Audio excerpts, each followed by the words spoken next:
Donc, bonjour à tous. Donc, nous sommes ravis de vous accueillir pour ce webinaire sur l'aviation du futur, prospective et innovation. Nos intervenants aujourd'hui sont Sébastien Defort, ingénieur de recherche à l'ONERA au département traitement de l'information et systèmes, et Dr Tony Youssef, ingénieur de recherche chez Safran-Tech, membre 3AF du groupe régional Île-de-France et de son Intention. Donc, au sommaire aujourd'hui, le panorama des configurations avions, de technologies innovantes et de scénarios prospectifs explorés à l'ONERA. Ceci nous sera présenté par Sébastien Defort. Nous allons aussi découvrir les leviers à la disposition du concepteur pour améliorer les performances énergétiques et réduire l'empreinte environnementale des futurs appareils. Donc, ceci nous sera présenté par Tony Youssef. Ensuite, Sébastien reprendra la main et nous expliquera par des exemples le développement de pistes explorées à l'ONERA, donc par exemple avions en propulsion électrique ou hybride, utilisation de l'hydrogène comme combustible, etc. Et à la fin, nous concluons par une séance de questions-réponses. Donc n'hésitez pas à poser vos questions dans le chat durant toute la présentation. Nous essaierons de les synthétiser à la fin et de les traiter pendant cette séance de questions-réponses. Donc, je vais donc laisser la main à Sébastien pour qu'il puisse se présenter rapidement et puis vous expliquer les différents panoramas en question. Merci beaucoup Sophie et bonsoir à tous. Je vais retenter le partage d'écran en espérant que ça marchera aussi bien qu'en répétition.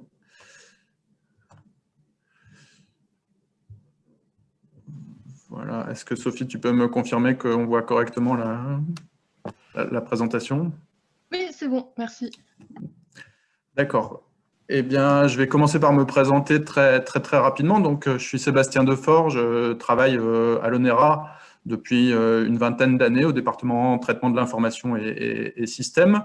Je suis diplômé de l'École centrale de Lyon en 2001 et j'ai suivi un parcours à l'ONERA qui m'a amené à faire essentiellement deux types d'activités. Une assez méthodologique sur l'optimisation et la conception multidisciplinaire, une partie d'algorithmie multidisciplinaire, et une partie plus appliquée d'études de nouveaux concepts aérospatiaux, d'abord dans le monde des lanceurs et des véhicules hypersoniques, et plus récemment dans le domaine de l'aviation civile et de l'aviation de transport. Donc aujourd'hui, je m'intéresse principalement aux nouvelles configurations avions à l'ONERA en intervenant dans différents projets, essentiellement dans le cadre de projets européens, que ce soit le programme Horizon 2020 ou le programme Clean Sky, qui sont deux grands programmes de recherche à l'échelle européenne. Donc, mon intervention va se faire en deux parties, au milieu desquelles je laisserai la main à Tony pour vous parler des enjeux de conception de l'avion du futur et de quelques pistes de recherche qu'on mène à l'ONERA. Alors, je suis aujourd'hui l'intervenant, mais je tiens à signaler que c'est un travail collectif, puisque je vais parler de nombreux projets qui impliquent différents départements spécialisés de l'ONERA et différents chercheurs.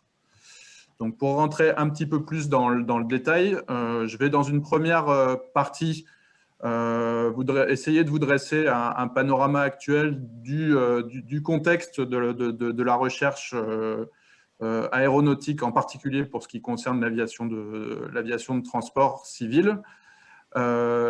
Essayer d'identifier quelques pistes très génériques de la façon d'améliorer les performances des avions aujourd'hui, et des pistes pour les futures évolutions.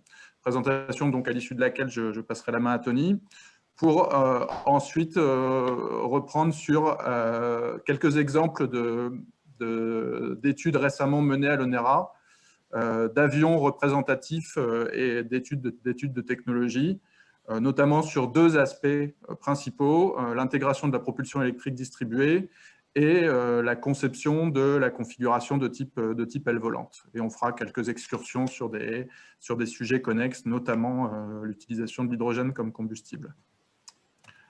Alors, avant de parler du futur de l'aéronautique et de l'aviation de transport, Quelques mots sur le contexte actuel. Alors, évidemment, il s'est passé des choses dans l'année qui vient de s'écouler, mais avant cette crise sanitaire, ce qu'on pouvait constater, c'est bien sûr, vous avez tous en tête les graphiques de projection du trafic aérien qui montrent une augmentation exponentielle, un doublement tous les 20 ou 30 ans du nombre de passagers transportés, et donc consécutivement des émissions de CO2 associées.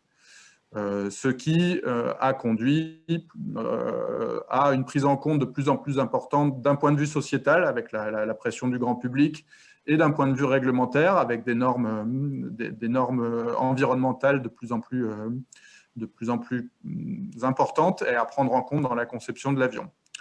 Donc, si on regarde ce graphique, on s'aperçoit que pour une croissance neutre de l'aviation de transport, il y a plusieurs leviers. Un levier sur les carburants et le marché. Donc ça ne dépend pas uniquement de l'industrie aéronautique, c'est de la recherche de long terme et mutualisée avec d'autres secteurs. Et un levier plus spécifiquement sur l'avion et sur la technologie de l'avion, qui est un effort spécifique à l'industrie aéronautique. Alors, comment atteindre ces objectifs de réduction d'émissions? Donc, on voit du graphique précédent que si on veut atteindre des objectifs d'une croissance neutre en carbone de l'aviation, on doit atteindre des gains d'émissions relativement importants, qu'on peut chiffrer à 30 ou 50%. Or, ce qu'on constate dans l'évolution de la conception aéronautique et des configurations avions, c'est d'abord qu'on constate une certaine stabilité et assez peu de configurations disruptives, hein, si on compare des avions de différentes générations, qui, bien qu'ils aient observé une réduction très, très importante de leur consommation de carburant, une amélioration de performance, n'ont pas beaucoup varié en termes de configuration. Cependant, aujourd'hui, si on veut atteindre ces 30 à 50% supplémentaires, ben, on s'aperçoit que la courbe d'évolution est à une certaine asymptote et qu'il apparaît relativement nécessaire d'étudier des configurations disruptives pour atteindre ce niveau de gain et ne pas continuer la tendance naturelle. Alors, qu'est-ce que change à tout ça la crise sanitaire qu'on a connue et qu'on connaît toujours dans les projections de l'aéronautique aujourd'hui? Donc, ce qu'on peut constater à partir de ces données d'évolution du trafic aérien de l'ICAO, par exemple, c'est qu'on a observé en 2020 une chute du trafic qui nous ramène à des niveaux qui sont ceux qu'on observait dans les années 80. Donc, évidemment, il y a beaucoup d'incertitudes sur le fait que soit on va reprendre des niveaux de croissance qui seront similaires à ceux qu'on observait, soit il va falloir aller vers quelque chose de plus frugal en termes de croissance du trafic aérien. On constate aussi que la crise qui a touché le transport aérien a du coup occasionné un certain nombre de plans de relance à différentes échelles, aux échelles nationales, à l'échelle européenne, mais également dans le monde et en particulier aux États-Unis, et que cette opportunité est aussi une possibilité d'accélération de certaines technologies. On parle beaucoup de l'hydrogène, mais ça pourrait ne pas être la seule technologie bénéficiant de ces plans de relance. Alors, quels sont nos leviers d'action pour améliorer les performances des avions? Alors, il y a bien sûr l'énergie.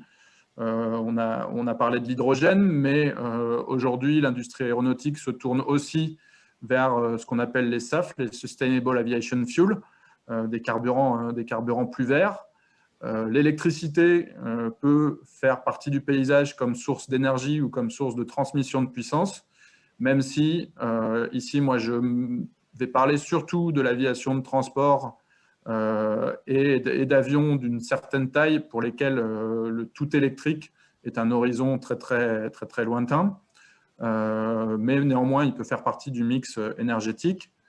Cependant, ce qu'il faut avoir à l'esprit, c'est qu'aujourd'hui, par rapport au kérosène, ce sont des carburants qui sont encore bien plus chers et dont l'équation économique et industrielle n'est pas forcément atteinte, que ce soit pour l'hydrogène ou pour les carburants de Sustainable Aviation Fuel. Et par ailleurs, le carburant ne correspond qu'à une certaine fraction du coût total de l'aviation et de l'équilibre économique.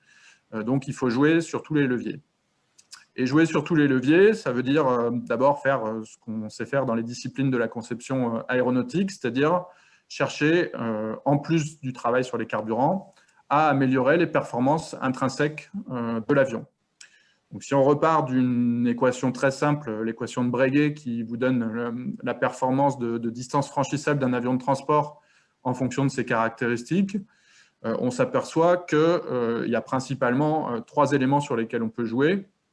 L'aérodynamique de l'avion, en cherchant à améliorer le rapport, la finesse de l'avion, le rapport entre la portance et la traînée. La masse à vide de l'avion, de l'appareil, donc où là on va retrouver tous les efforts autour de la conception structurale de l'avion, et la consommation spécifique et intrinsèque des moteurs, où là on va retrouver tout le travail des motoristes sur la réduction du carburant par unité de poussée de l'appareil. Donc, je vais essayer de donner dans cette première partie quelques rapides exemples des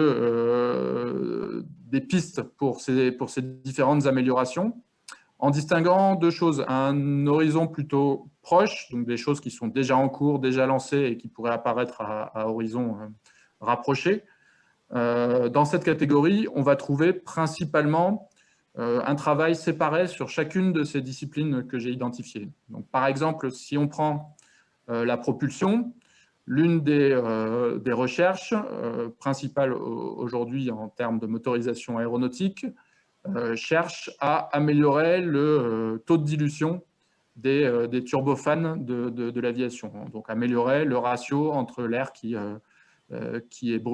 n'est pas brûlé dans le moteur mais passe par la soufflante, et l'air qui est brûlé dans le moteur. Donc ça revient à augmenter de façon drastique les diamètres de ces moteurs afin de diminuer fortement leur consommation spécifique et par la même occasion la vitesse d'éjection des gaz et le bruit de ces moteurs. Donc vous avez un exemple d'étude menée dans Clean Sky où le diamètre de la soufflante d'un ultrafan pourrait atteindre le même diamètre que le fuselage d'un A320, par exemple. Donc, ça vous donne une idée des ordres de grandeur. On a une autre piste qui a été étudiée aussi dans le programme Clean Sky, qui est ce qu'on appelle la famille des open rotors, où on cherche à trouver le meilleur compromis entre une hélice et un turboréacteur en décarénant la soufflante et en la faisant fonctionner un peu comme une hélice. Donc, c'est différentes pistes qui jouent essentiellement sur la consommation de la propulsion, mais qui ont des effets également sur l'acoustique, sur la masse de l'avion. Si on s'intéresse aux performances aérodynamiques de l'avion, alors il y a des multiples pistes pour les designers aérodynamiciens, je ne vais pas toutes les énumérer, mais citons la possibilité d'augmenter la laminarité des ailes d'avion ou des empennages pour diminuer la traînée de frottement sur l'avion. Donc, vous avez un exemple d'un démonstrateur Blade qui a été mis en vol dans le cadre du programme Clean Sky pour tester des formes de profil laminaires. Et une des pistes naturelles à laquelle on pense principalement quand on cherche à augmenter les performances aérodynamiques, c'est l'augmentation de l'allongement de la voilure, donc de son rapport de la surface par l'envergure au carré. Plus l'allongement est grand, plus la finesse aérodynamique est forte, mais plus on a aussi des contraintes sur la structure et potentiellement une augmentation de la masse de l'appareil. Sur les structures, la tendance naturelle, sans parler de grands secrets industriels, est à l'augmentation des composites sur l'avion. Vous avez un exemple de l'utilisation massive des composites sur la 350. Donc, c'est un effort qui se poursuit. Le composite permet un gain de masse important, à condition de solutionner tous les problèmes de compatibilité électromagnétique, de tenue à la foudre et d'assemblage qui peuvent être posés par le composite. Et si on regarde de façon un peu plus prospective, le domaine de la fabrication additive pourrait également apporter des gains significatifs dans la façon de concevoir les structures aéronautiques. À court terme, sur l'énergie, il s'agit de trouver des carburants qui ne nécessitent pas de changer le moteur et le circuit carburant, ce qu'on appelle des carburants drop-in, et de travailler sur l'électrification des systèmes, d'utiliser mieux la source d'énergie électrique. Donc ça, la présentation de Tony vous donnera un certain nombre d'exemples. Donc ça, c'est pour l'horizon proche. Si on se projette à moyen terme, il faut non seulement travailler discipline par discipline, mais on va améliorer les choses en allant vers davantage d'intégration. Donc, par exemple, si on souhaite améliorer l'efficacité aéropropulsive de l'avion, on peut imaginer des solutions qui permettent d'ingérer la couche limite du fuselage de l'appareil, en intégrant les moteurs à l'arrière du fuselage, et de cette façon d'améliorer l'efficacité aéropropulsive en réénergisant une partie de l'énergie dissipée dans la couche limite du fuselage, de façon à limiter la puissance nécessaire pour un même point de vol de l'avion. Donc, vous avez un exemple d'étude qui a été menée conjointement par l'ONERA et par Airbus, un concept qui s'appelle Nautilus. Toujours dans cette même idée de combiner propulsion et aérodynamique, vous avez l'idée de la propulsion distribuée, qui est souvent rendue possible par l'utilisation de l'énergie électrique et qui consiste à utiliser un grand nombre de moteurs de façon à soit améliorer le soufflage de l'aile et ses performances basse vitesse, soit, comme on le verra un peu plus tard sur le concept Dragon, à améliorer l'efficacité aéropropulsive de l'ensemble et le taux de dilution apparent de la configuration. En travaillant simultanément sur l'aérodynamique et les structures, on peut également mettre en évidence des gains. L'une des idées qui a été étudiée et continue de l'être est celle de l'aile au Banet. Vous avez deux exemples, un exemple américain et un exemple d'un projet ONERA mené dans le cadre d'un financement DGAC, un concept qui s'appelle Albatros, qui consiste à soutenir une aile à grand allongement par des mâts qui permettent d'améliorer son efficacité structurale et son comportement aéroélastique, tout en augmentant les performances aérodynamiques. Et en étant plus radical, en travaillant sur l'aérodynamique et la structure et en cherchant à intégrer les fonctionnalités de l'avion au maximum, on va tomber sur les concepts de la famille aile volante, dont je parlerai plus en détail un peu plus loin. Enfin, combinant l'énergie et les structures, on va avoir la possibilité de travailler sur l'avion à hydrogène. Alors, ce n'est pas une idée nouvelle. Vous avez l'exemple du cryoplane, étudié dans les années 90 en Allemagne. Mais c'est aujourd'hui quelque chose qui pourrait assez bien aller avec la configuration aile volante. Donc, ça donne un exemple de quelques pistes. C'est un premier panorama. Évidemment, les directions qui seront prises vont dépendre de circonstances qui ne dépendent pas de l'aéronautique. Comment les gens vont continuer à se déplacer, comment va évoluer le secteur du tourisme après la pandémie et les filières énergétiques de l'électrique et de l'hydrogène aujourd'hui pour l'automobile ou pour d'autres secteurs, rendront-elles disponibles ces énergies pour l'aéronautique? Mais il y a aussi un rôle à jouer dans la capacité d'innovation du secteur aéronautique pour décider quel sera le paysage futur. Et pour ça, on a deux approches possibles. Une qu'on peut appeler techno-push, à savoir l'innovation industrielle d'aujourd'hui qui promeut des technologies qu'on pourra utiliser plus tard. Donc ça, c'est ce que vous allez voir dans la présentation de Tony. Et une qu'on peut appeler technopool, qui consiste à proposer des concepts innovants et se poser la question de quelles sont les technologies qui les rendraient possibles. Donc ça, c'est ce dont je parlerai plutôt dans la dernière partie. Et donc, sur cette introduction, je vais laisser la parole à Tony pour la suite de la présentation. Merci Sébastien. Je vais essayer de prendre la main. J'espère que vous voyez la présentation ou pas. Sébastien, tu vois la présentation à la limite?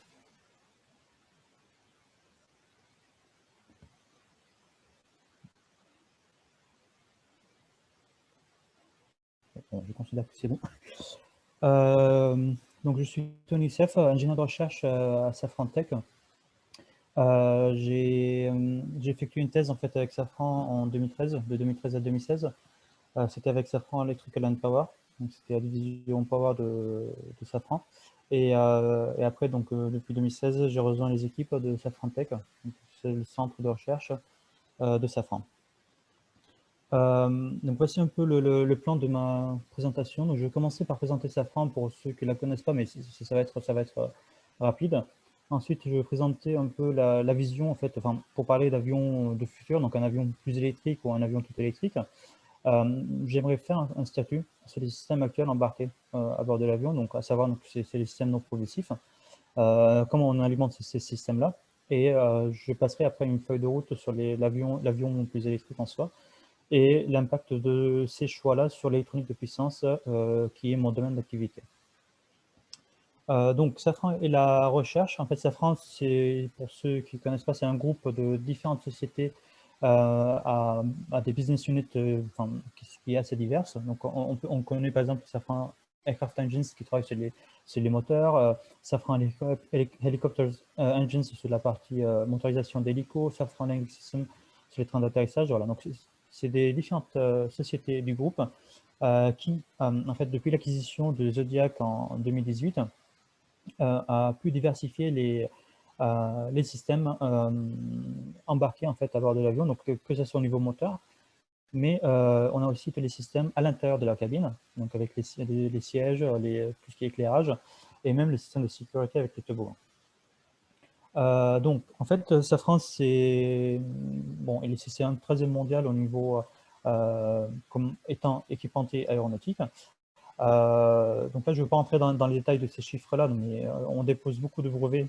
Donc, surtout, par exemple, à Safran Tech, on dépose énormément de brevets. Par contre, ce que j'aimerais relever en fait dans cette slide-là, c'est le chiffre qui est alloué à la recherche.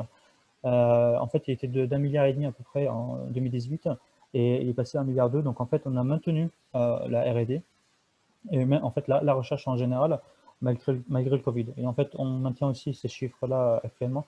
Donc, puisque quand même, faut pas avec le contexte actuel, il ne faut pas qu'on laisse de côté en fait la recherche.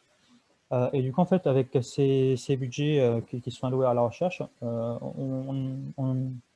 on finance donc, nos activités à Safran Tech, qui comporte en fait 6 pôles. Donc, on a des pôles de recherche sur les matériaux, sur la partie énergétique, sur l'information et traitement de données. Et on a 4 plateformes technologiques qui sont dédiées plus à des TRL assez élevés, donc, puisque c'est des produits qui sont quasi finalisés pour être implantés en fait, sur le moteur, par exemple. Donc, on a Safran Composite, on a Safran Additive Manufacturing, on a Safran Ceramics et Safran Hob et Turbine Avancée. Donc, moi, en fait, je fais partie du pôle système électrique et électronique qui, lui, en fait, va travailler sur la partie électrification des systèmes propulsifs et non propulsifs. Et pour pouvoir atteindre cet objectif-là, en fait, on a 5 équipes différentes. Donc, on a une équipe sur l'architecture système, une équipe sur la CEM et foudre, parce que c'est un élément qui est assez critique pour l'électronique, la foudre. On a la conversion de puissance, donc là c'est dans le sens conversion mécanique avec les machines électriques, et la conversion chimique avec les batteries. On a une équipe sur l'électronique de puissance dont je fais partie. Donc là c'est tout ce qui est module de puissance et contrôle-commande donc, de cette électronique-là. On a une équipe qui est dédiée à la haute tension. Voilà, parce qu'en fait, je présente tout à l'heure, c'est que les besoins énergétiques vont passer par une certaine montée en tension à bord de l'aéronef. Et après, en fait, on a des labos de recherche qui sont dédiés à nos activités de recherche. Donc là, je vais passer à la deuxième partie sur l'aviation d'aujourd'hui. Donc là, en fait, je parlais des systèmes qui existent actuellement à bord des aéronefs, enfin, de l'avion, avant d'aborder l'avion électrique. Donc, en fait, on se pose tous la question, voilà, donc si pour l'avion de demain, voilà, est-ce qu'on est capable de remplacer facilement donc, la turbomachine, donc le LEAP par exemple, ou le CFM, qui sont à bord de nos avions, par des moteurs électriques. Voilà, donc là, c'est un moteur qui est développé par Safran, le moteur Ingenious. Et du coup, donc là, en fait, je vais essayer de répondre à cette question-là via les slides qui vont suivre. Donc, en fait, l'avion en soi, il embarque une certaine énergie qui vient du kérosène. Donc, c'est le fuel qui est à bord de l'avion. Et il possède également une certaine énergie cinétique ou potentielle qui sont liées à son altitude et à sa vitesse d'évolution dans les airs. Et on cherche, en fait, avec ces énergies-là, d'alimenter. Donc, d'un côté, la propulsion de l'avion, et d'autre côté, en fait, d'alimenter quelques fonctions non propulsives. Pour cela, en fait, on va alimenter, donc, pour alimenter en fait, les systèmes propulsifs, on va se servir donc, des moteurs en fait, qui vont brûler le kérosène pour générer la poussée. Et en fait, on va essayer de prélever certaines énergies, enfin certaines puissances pour alimenter nos fonctions non propulsives. Et de l'autre côté, en fait, on a ce qu'on appelle l'APU. Donc, c'est un groupe auxiliaire de puissance qui va servir en fait à démarrer le moteur et alimenter quelques fonctions non propulsives. Ok. Et du coup, en fait, quelles sont ces fonctions non propulsives? Parce que là, depuis le début, je parle de fonctions non propulsives. Depuis le début de l'aviation, donc la seule énergie qui était embarquée à bord des aéronefs, c'était essentiellement propulsive. Et en fait, le pilote lui-même, en fait, avec ses pieds et ses mains, en fait, il contrôlait les différents angles, donc le roulis tangent de son avion pour pouvoir évoluer dans les airs. Avec l'aviation commerciale, donc là, en fait, les avions ils sont devenus beaucoup plus lourds. On va essayer de monter plus haut en altitude. Donc, on va chercher à pressuriser, on va chercher à optimiser l'aérodynamisme de l'avion. Et on va essayer aussi, on va ajouter tous les systèmes avioniques pour tout ce qui est contrôle et pour tout ce qui est navigation, tout ce qui est captation météo, tout ça, et pour pouvoir aussi communiquer avec le sol. Voilà. Donc, tout ça, en fait, va créer en soi plusieurs fonctions à bord de notre aéronef. Et là, en fait, je vais me focaliser sur un système en particulier qui est un gros consommateur de puissance et qui est le suivant. Donc, en fait, c'est le système de conditionnement d'air et de pressurisation, puisqu'en fait, avec l'aviation actuelle, on cherche à monter en altitude pour réduire la traînée, pour réduire les consommations, pour pouvoir voler d'une manière un peu confortable. Par contre, à ces altitudes-là, on a des pressions qui sont très basses. On est à une pression qui correspond à 25% de la pression au sol, et ce qui n'est pas du tout viable pour les passagers. Donc, en fait, les passagers ne peuvent pas du tout supporter ces pressions-là. Donc, on va essayer de réduire la pression en fait, à l'intérieur de la cabine pour atteindre à peu près 80%, voire 100% de la pression au sol, pour avoir un certain confort respiratoire, essentiellement en fait, pour les passagers. Donc là, on a ça d'un côté. Et de l'autre côté, en fait, on a l'évolution thermique. Donc on a l'avion en fait, qui va évoluer dans des conditions qui sont assez sévères. Donc ça peut être par exemple entre plus 50 degrés lorsqu'il va décoller d'un pays de Golfe. Ça peut atteindre les moins 60 degrés donc lorsqu'il est en croisière à 40 000 pieds. Et du coup, en fait, on a des cycles thermiques qui sont assez grands. Et du coup, les passagers, il ne faut pas du tout qu'ils voient ces évolutions thermiques-là. En plus des contraintes environnementales externes, on a aussi tout ce qui est apport énergétique à l'intérieur de la cabine. Donc, à savoir, en fait, le soleil qui va taper sur les hublots, on a les passagers donc, qui vivent leur vie à l'intérieur de l'avion.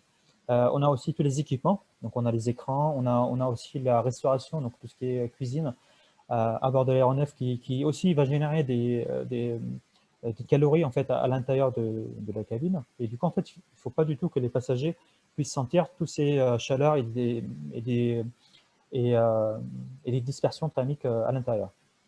Et pour cela, en fait, on va essayer d'ajouter un système, ce qu'on appelle un système de conditionnement d'air et de pressurisation pour apporter un certain confort thermique. Donc, en fait, le système, un système de pressurisation, donc là, voici un exemple, enfin, voici un système qu'on appelle donc l'Environmental Control System, le CS, donc qui va d'un côté générer en fait la pressurisation à l'intérieur de la cabine, et de l'autre côté, en fait, il va générer aussi le confort thermique en régulant en fait la température, une température fixe à l'intérieur de la cabine. Par contre, donc ce système-là, pour un avion de 180 passagers, il va consommer de l'ordre de 200 kW. Donc là, c'était un exemple de système non propulsif, mais qui consomme de l'énergie et qui existe à bord de notre aéronef. D'autres exemples de systèmes non propulsifs, c'est par exemple le système d'anti-givrage. Voilà. Parce qu'en fait, notre avion, vu qu'il va évoluer à des hautes altitudes, on va avoir de la givre qui va apparaître sur les bords d'attaque de l'aile, ou même sur les hublots des pilotes, ou même sur les capteurs anémométriques. Et donc, on a besoin en fait en permanence de chauffer ces éléments-là, de chauffer ou d'activer une certaine fonction mécanique pour antigivrer ou dégivrer la glace qui se crée. Donc ce système-là, en fait, il consomme également donc, 200 kW. Donc c'est comme le système de pressurisation. Donc c'est deux systèmes qui sont très énergivores. Et en fait, on a aussi d'autres systèmes, comme j'évoquais tout à l'heure, en fait, l'avionique, la navigation, l'éclairage à l'intérieur de la cabine, qui sont en fait de l'ordre de 25 kW. Par contre, en fait, j'ai appris la semaine dernière qu'avec la réglementation ETOPS, c'est l'Extended Range Twin Engine Operation Performance Standards, en fait, ils exigent que même s'il y a une panne de moteur, il faut que les passagers, comment on appelle ça, il faut qu'ils aient une certaine physiologie, il faut qu'on réponde à leur exigence physiologique. Donc, à savoir, donc, il faut qu'on garde l'éclairage et les toilettes activées. Voilà. Ensuite, en fait, on a tous les systèmes de contrôle qui sont quand même critiques, donc qui sont pas du tout, enfin, ils sont pas consommateurs d'une grosse quantité d'énergie. Par contre, il ne faut pas les négliger parce qu'ils sont quand même critiques. Parce que si on perd le contrôle, on va perdre l'avion. Et après, en fait, on a des systèmes qui vont jouer essentiellement sur les volets, donc pour pouvoir configurer, enfin jouer sur la forme de l'avion, donc surtout au décollage ou à l'atterrissage, en ouvrant par exemple les trains d'atterrissage. Par contre, c'est des systèmes, bon, c'est de 50 kW, par contre, ils sont utilisés que ponctuellement. Voilà. C'est pas du tout, ils ne sont pas utilisés à 100% pendant tout le vol. Voilà. Voilà. Donc du coup, là, on a plus ou moins un bilan de puissance de l'ordre de 500 kW pour ces fonctions-là. Voilà. Donc là, en fait, la question suivante, c'est comment on fournit en puissance ces fonctions non propulsives. En fait, on va faire ce qu'on appelle un prélèvement moteur. Donc, avec le kérosène qui brûle, qui a une certaine énergie spécifique, donc là, j'ai marqué une valeur, donc c'est du 12 kWh par kilo, qui est assez spécifique et qui est intéressante pour le kérosène par rapport aux batteries. Bon, elle est moins bonne que l'hydrogène, mais l'hydrogène, il a peut-être ses inconvénients, donc avec le poids supplémentaire des réservoirs, par exemple. Par contre, l'avantage du kérosène, c'est que, c'est qu'il se stocke en fait dans les réservoirs, dans les ailes de l'avion, et en fait, il reste liquide pendant toutes les phases de vol. Donc, rappelez-vous, en fait, on va évoluer entre plus 50 au sol et moins 60 dans les airs. Il ne faut pas du tout que notre carburant change de propriété. Donc, avec la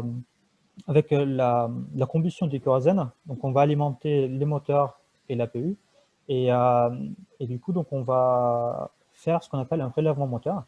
Donc, le premier prélèvement, c'est un prélèvement mécanique. Donc, voici un exemple ce qu'on appelle un arbre de transmission, qui existe en fait c'est une forme de banane qui existe, qui est placée autour de l'entrée du moteur. Okay.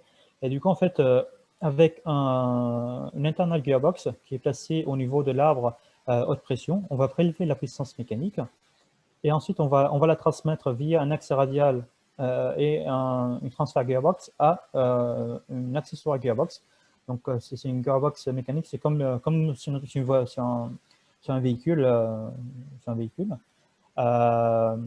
Et du coup, en fait, avec la gearbox, c'est un système, il y a plein de jeux d'engrenage.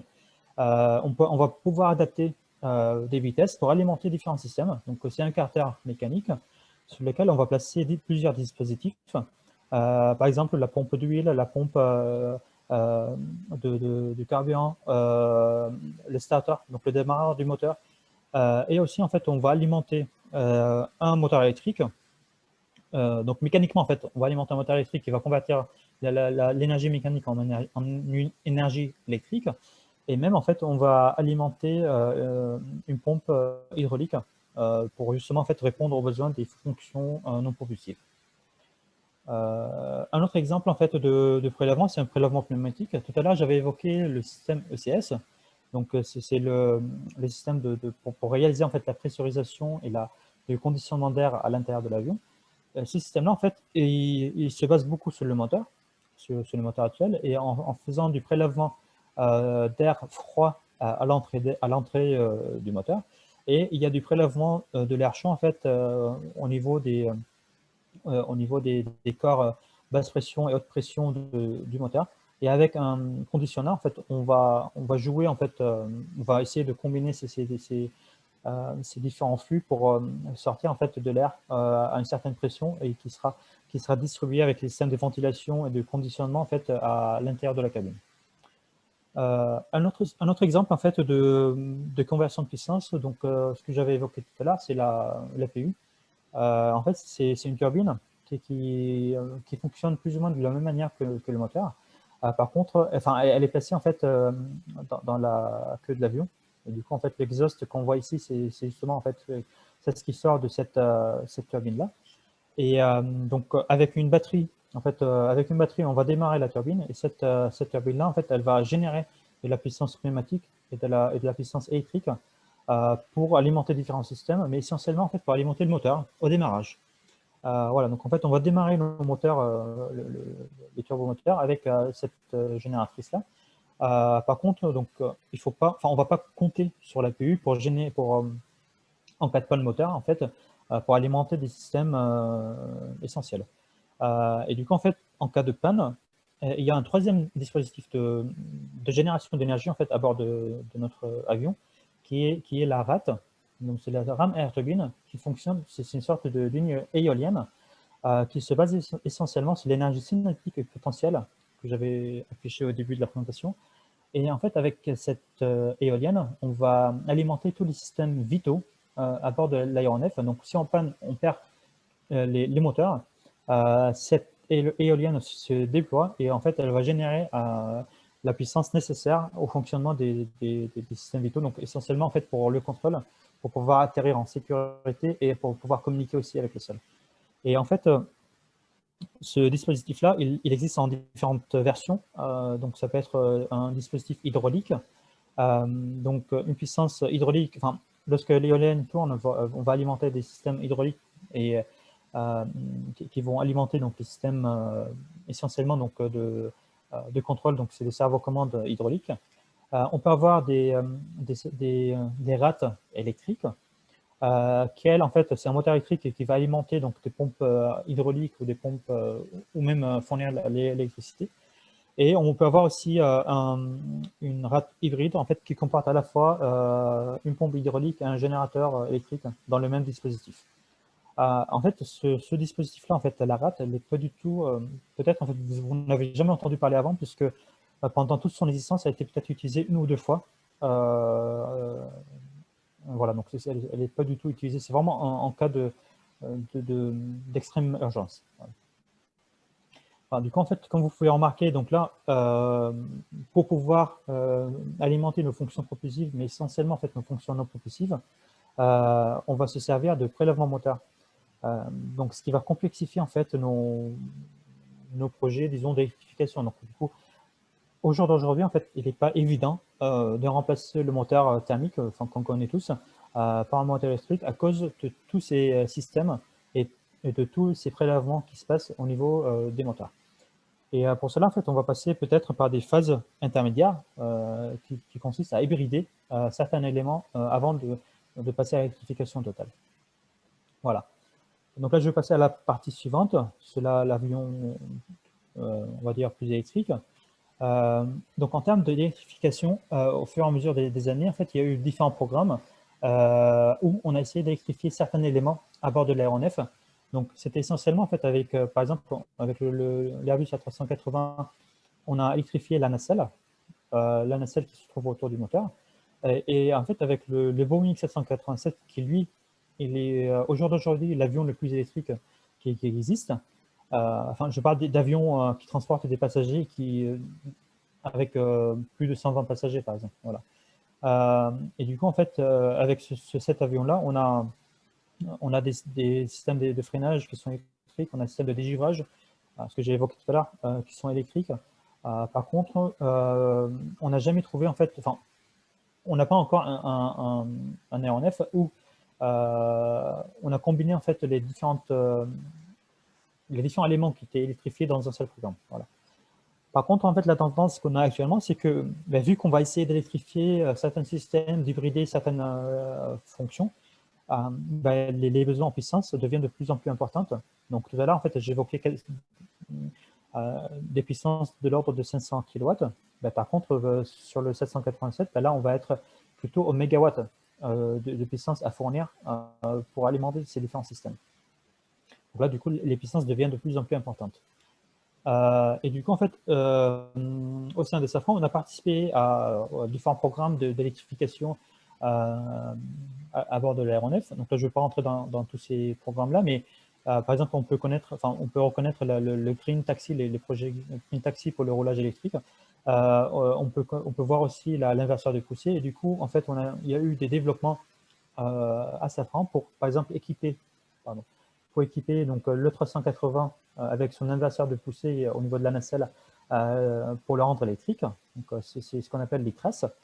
On a le TRCU, donc c'est l'équivalent de l'ITRAS, donc c'est l'inverseur de poussée électrique, mais pour l'avion chinois, le C919 Comac. Tout à l'heure, j'avais évoqué le train électrique, enfin pardon, le système de freinage électrique du 787.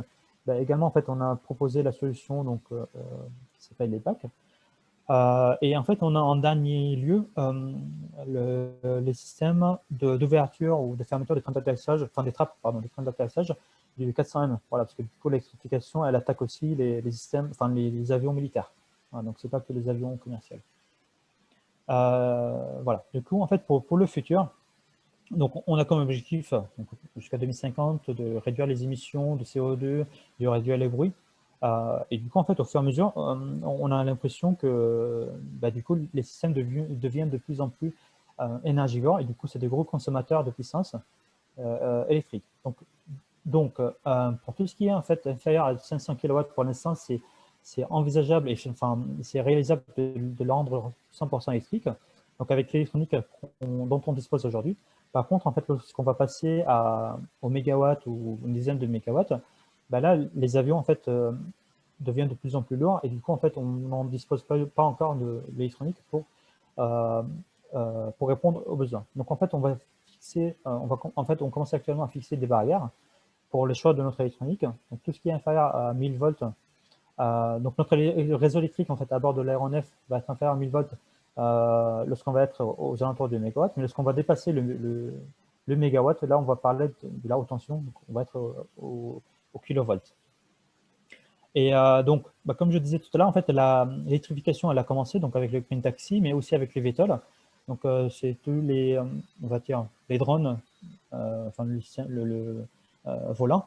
Et donc, avec les moteurs électriques qui sont développés à Safran, on a pu alimenter, en fait, on a pu répondre à la propulsion de ces systèmes-là. Et également, en fait, avec ces mêmes dispositifs, donc le moteur Ingenius, donc il y a eu le démonstrateur EcoPulse qui va voler, je pense, cette année, en fait. Donc, c'est un co-développement, en fait, entre Safran, Airbus et Daher. Et en fait, Safran a proposé la propulsion, donc il y a 6 moteurs électriques. Par contre, en fait, pour la partie génération d'énergie, en fait, ça passe par une turbine thermique. Ensuite, donc là, en fait, pour passer à la suite, donc on parle de la puissance électrique. Donc, en fait, on va passer par plusieurs phases selon les projets. Voilà, si on va partir sur d'ici peut-être 10 ans, donc on va essayer d'optimiser les énergies non propulsives pour les rendre, comme j'évoquais tout à l'heure, en fait, moins dépendantes de la propulsion et du moteur.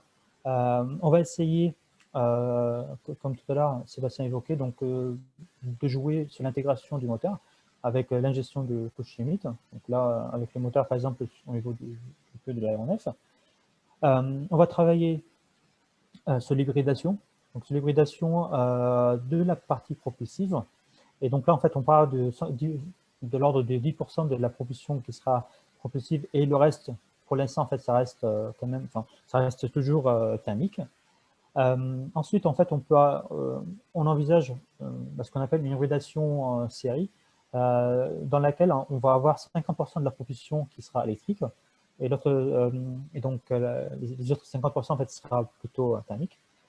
Et en fait, on peut jusqu'à, donc d'ici 40 ans, en fait, sortir donc des turbo-machines électriques. Donc c'est du 100% électrique en termes de propulsion. Par contre, pour l'instant, en fait, on ne sait pas comment fournir ces énergies-là, puisque donc lorsqu'on va avoir du 100% électrique, mais pour l'instant, en fait, on a 100% de la propulsion qui serait électrique. Par contre, pour le stockage, là, on est limité à du mégawatt, puisque avec les batteries qu'on a actuellement, en fait, on ne peut pas fournir au-delà du mégawatt.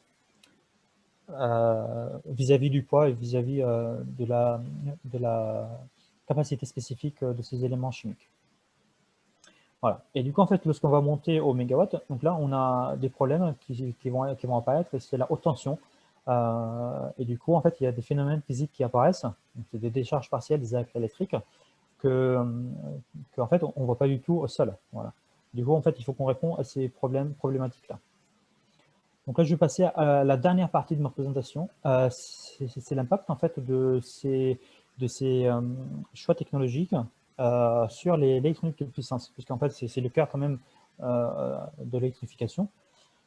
Donc, je vais essayer d'aller un peu plus vite. Donc là, en fait, au niveau de l'aéronef, on va essayer de travailler sur une électronique qui va évoluer dans des environnements sévères, puisque, en fait, lorsqu'on va parler de l'hybridation, donc l'électronique va être placée à côté du moteur, et avec l'électronique actuelle qu'on connaît, on ne peut pas supporter des températures assez élevées. Et du coup, il faut qu'on travaille à l'électronique à ce niveau-là. Donc, on va parler d'une électronique plus intelligente, peut-être de l'intelligence artificielle aussi. On va travailler sur l'électronique centralisée et mutualisée. Ça veut dire, en fait, par exemple, comme j'évoquais tout à l'heure, le train d'atterrissage, il va pas, les systèmes de fermeture ou d'ouverture de ces trains-là, en fait, ils ne sont pas fonctionnels à 100%, donc c'est pendant certaines phases de vol. Du coup, en fait, on va dédier les systèmes électriques à d'autres fonctions non propulsives si on n'en a pas besoin pour les trains d'atterrissage, par exemple. Voilà. Donc, du coup, on va essayer de configurer le système électrique. Donc, en fait, avec les enjeux qu'on a actuellement, il faut qu'on essaie d'intégrer au maximum l'électronique, puisque quand même, on a un enjeu de poids. Il ne faut pas qu'on ait de l'électronique qui sera lourde, parce qu'il faut que ça vole aussi. Donc, on a un impact sur le volume, sur le poids. On a des phénomènes physiques qu'il faut qu'on traite, donc c'est des charges partielles, les arcs électriques qui apparaissent. Il faut que nos électroniques soient compatibles, en fait, du point de vue ce qu'on appelle CEM, c'est la compatibilité électromagnétique.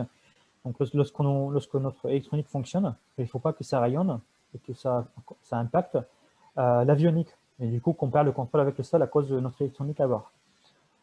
Et du coup, on a aussi tout ce qui est fiabilité, donc lié aux environnements externes de l'avion, donc tout ce qui est vibration, tout ce qui est thermique, tout ça. Voilà. Donc, on va travailler sur la fiabilité. Et du coup, en fait, en termes d'électronique, donc voici l'élément clé, en fait, si vous voulez, de notre électronique, donc ce qu'on appelle un module de puissance. Donc là, en fait, si vous remarquez, en fait, je suis en train de rentrer au fur et à mesure dans un petit boîtier qui va piloter notre électronique. Et du coup, en fait, dans ce boîtier-là, on a ce qu'on appelle, c'est des éléments de communication, donc c'est des transistors et des diodes qui sont assemblés. Voilà, donc je ne vais pas rentrer dans les détails, mais ils sont assemblés sur des matériaux, et il y a différents matériaux. qui vont créer notre assemblage pour répondre à certaines exigences électriques ou d'isolation électrique. Par contre, en fait, vis-à-vis de l'environnement externe, ces éléments-là, ils sont fragiles. Donc là, les fils d'attache, par exemple, ils vont se détacher à cause des variations thermiques, par exemple, ou à cause des vibrations.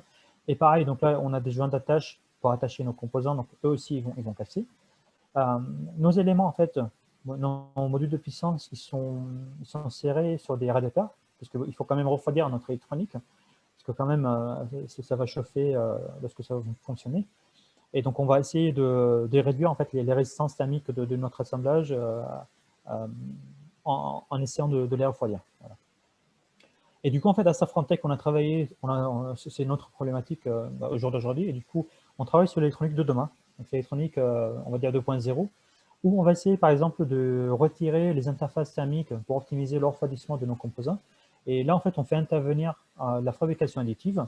Et donc là, en fait, vous voyez les différentes formes de radiateurs qui étaient imprimées en fabrication additive sur nos substrats, ce qu'on appelle un substrat, sur lequel on va venir assembler notre électronique. Un autre exemple, c'est l'électronique intelligente. Voilà. Donc, en fait, notre électronique, le transistor, la diode, lorsqu'ils vont fonctionner, et du coup, il faut qu'on les surveille. Et donc, on a travaillé sur cette électronique-là et pour pouvoir en fait, communiquer l'état de santé de l'électronique en quasi temps réel à un dispositif qui va centraliser en fait toutes ces informations-là pour prévenir le pilote s'il y a un cas de panne ou si même pour faire de la maintenance préventive.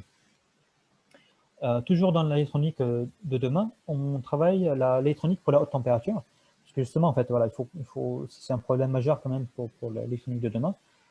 Et du coup, en fait, on a proposé des modules de puissance, donc là, sur lesquels on va trouver nos éléments électriques, transistor et la diode, et qui est compatible en fait avec les températures de l'ordre de 200 degrés. Et pour les applications à 1200 volts, par exemple. Voilà. Du coup, en fait, on a proposé ces solutions-là. Et de l'autre côté, en fait, on a d'autres éléments qui sont ce qu'on appelle des éléments passifs à côté de notre électronique, qui servent, par exemple, à faire du filtrage, voilà, pour filtrer les signaux électriques. Et donc là, en fait, on a proposé donc, dans des projets avec des partenaires ailleurs, avec IDELEC et GOR, des capacités, ce qu'on appelle une capa, qui fonctionne à 200 degrés, et un bus bar, donc c'est un jeu de barre sur lequel on va venir connecter notre électronique, qui lui également, en fait, il est compatible à des températures entre moins 60 et plus de 150 degrés. Voilà. Donc comme quoi, en fait, on est en train de préparer l'électronique de demain, et là, je vais passer à la conclusion de cette longue présentation. Donc, en fait, actuellement, en fait, on a des fonctions non propulsives, et du coup, on ne peut pas s'en débarrasser, puisqu'on en a besoin quand même. Donc, des systèmes d'antigivrage, de pressurisation de conditionnement d'air, l'avionique, tout ce qui est système de contrôle et de configuration à bord de l'aéronef. Donc, ces systèmes, en fait, ils sont dépendants du moteur, donc via des prélèvements pneumatiques ou mécaniques. Donc, je suis convaincu en fait qu'actuellement, il faut qu'on passe par une phase d'hybridation avant de passer à une phase de 100%, enfin, d'un avion 100% électrique, où on va rendre donc, nos systèmes non propulsifs indépendants du moteur, et on va aussi commencer à hybrider la turbomachine. D'accord. Et du coup, en fait, en termes d'électrification, donc pour les avions de demain plus électriques ou tout électrique, donc la demande en électronique de puissance, ça devient de plus en plus importante et ça devient de plus en plus critique. Justement, en fait, puisque notre électronique, il faut qu'elle puisse être compatible avec les zones dans lesquelles on va la mettre, soit une zone dépressurisée, soit une zone pressurisée. Il faut que ce soit robuste vis-à-vis des vibrations, vis-à-vis des températures. Et actuellement, en fait, on a quand même du retard, puisqu'on se base quand même sur notre électronique de puissance, sur l'électronique qui est embarquée à bord des voitures, par exemple des voitures électriques. Donc, on a quand même un peu de retard, il faut qu'on travaille sur cette électronique-là. Je passe juste deux derniers messages sur la partie batterie. Donc, notre directeur de recherche, Stéphane Coy, avait évoqué concernant les batteries que pour faire voler en fait, un avion à 320 qui pèse 80 tonnes, alors, en fait, on a besoin de 180 tonnes de batterie pour pouvoir fournir 1 MWh en fait, l'avion et pour pouvoir alimenter en fait, les différentes fonctions essentiellement en fait, non propulsives. Et avec ma mission avec la 3F, en fait, j'aimerais passer un petit message quand même aux jeunes. C'est que l'aviation de futur, en fait, elle a besoin de vous, puisque là, j'évoque des projets pour 2050. Enfin, des avions peut-être qui vont voler en 2050, peut-être moins, je serai proche de la retraite. Il faut quand même avoir il faut avoir quand même la relève. Et donc là, pour l'aviation de futur, là, j'ai parlé de l'électrique, mais on va retrouver quand même tous les métiers, puisque là, on va faire intervenir des gens qui ont des compétences en mécanique, en thermique, en matériaux, en fabrication additive ou même en intelligence artificielle. Voilà. Donc là, c'était un peu le message de fin de ma présentation. Merci.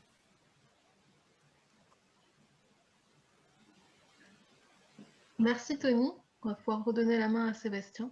Alors, oui, comme promis, je vais compléter ce webinaire avec quelques exemples des concept planes étudiés à l'ONERA pour aborder finalement l'aviation du futur par un versant différent de ce qui a été de ce qui a été présenté par Tony, où vous avez vu tous les efforts de l'industrie pour mettre à disposition des nouvelles technologies.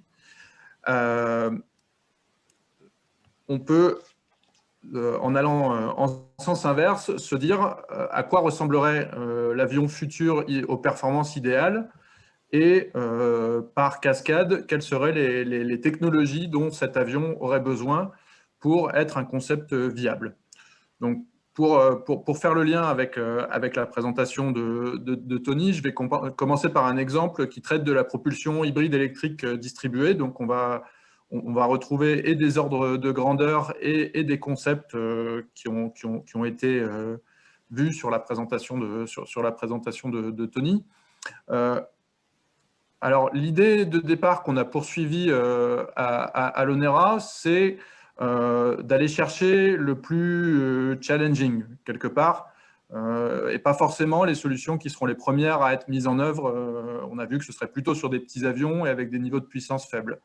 Nous, on a essayé de s'attaquer au problème de l'aviation de transport et du moyen courrier, avec une première idée de départ, qui est de constater qu'aujourd'hui, pour améliorer les performances d'un A320, le Neo se base essentiellement sur le changement du moteur et l'augmentation de son taux de dilution, comme on peut le voir dans la comparaison ici entre les deux moteurs.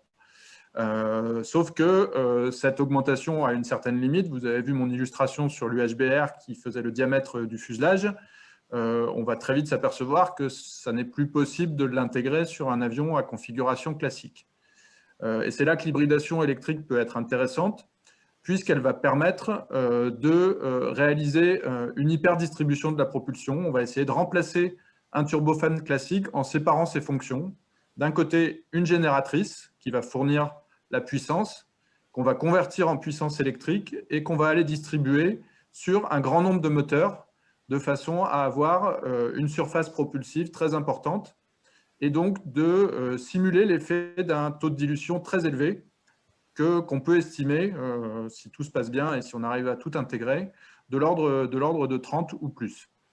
Alors, pour démontrer l'intérêt de cette idée et les implications technologiques, on a proposé dans le cadre de Clean Sky une configuration qui s'appelle Dragon et qui vise à répondre à la question, ce concept de propulsion hybride distribuée est-il applicable à un avion transsonique qui vole à Mach 0,78 moyen courrier? Donc pour ce faire, on a défini une première configuration avec une architecture, si vous vous rappelez le diagramme de Tony, qui est l'architecture turboélectrique. On a deux turbines génératrices à l'arrière de l'appareil qui n'ont aucune fonction propulsive, qui vont simplement créer de l'énergie électrique qui va être transmise à un ensemble d'une trentaine, une quarantaine de moteurs qu'on va installer sous la voilure de l'avion, avec entre 25 et 40 fans électriques carénés à l'intrado de la voilure pour des raisons aérodynamiques, comme on y reviendra. Donc à partir de ce concept, on peut mener des études plus détaillées sur quelle serait l'architecture de la propulsion, l'architecture électrique tout d'abord. Le premier point dur, c'est est-ce qu'on est capable de définir une architecture électrique qu'on sait intégrer, qui ne soit pas trop lourde, qui soit suffisamment sûr, c'est-à-dire avec les redondances qu'il faut, et qui soit performante, c'est-à-dire dont les rendements permettent d'obtenir les gains qu'on veut sur l'efficacité aéropropulsive de l'avion. Donc, vous avez un exemple de l'architecture électrique qui a été définie avec l'ensemble des moteurs distribués sous la voilure, des bus séparés de sorte à ce que si on en perd un, on garde toujours les fonctions propulsives de l'avion. Et vous avez les génératrices, les turboshafts et les générateurs connectés qui permettent de distribuer cette énergie électrique. Et ensuite, on a fait un certain nombre d'hypothèses sur les technologies atteignables à l'horizon d'entrée en service de ce type d'avion, donc au-delà de 2035. Et donc là, comme les technologies n'existent pas encore, on est obligé de faire des projections et de faire des hypothèses, des scénarios modérés, des scénarios plus optimistes, de façon à évaluer les performances de cet avion. Mais bien sûr, il ne s'agit pas seulement d'intégrer une architecture électrique. Il s'agit aussi d'intégrer un grand nombre de fans électriques à l'intrado de l'appareil. Alors pourquoi on l'a mis sous la voilure et pas sur la voilure? Parce qu'en conditions transsoniques, sur la voilure, vous pouvez avoir des chocs qui se forment. C'est la partie la plus critique du profil de l'avion. Et donc, en les mettant sous la voilure, on perturbe le moins possible l'écoulement transsonique sur l'extrado de la voilure. Encore faut-il démontrer que ça marche et qu'on est capable d'obtenir des écoulements propres dans ces fans.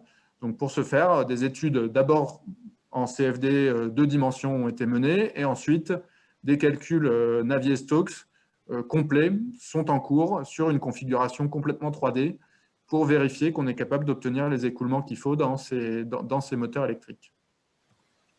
On a aussi étudié l'impact structural de ce type d'aménagement.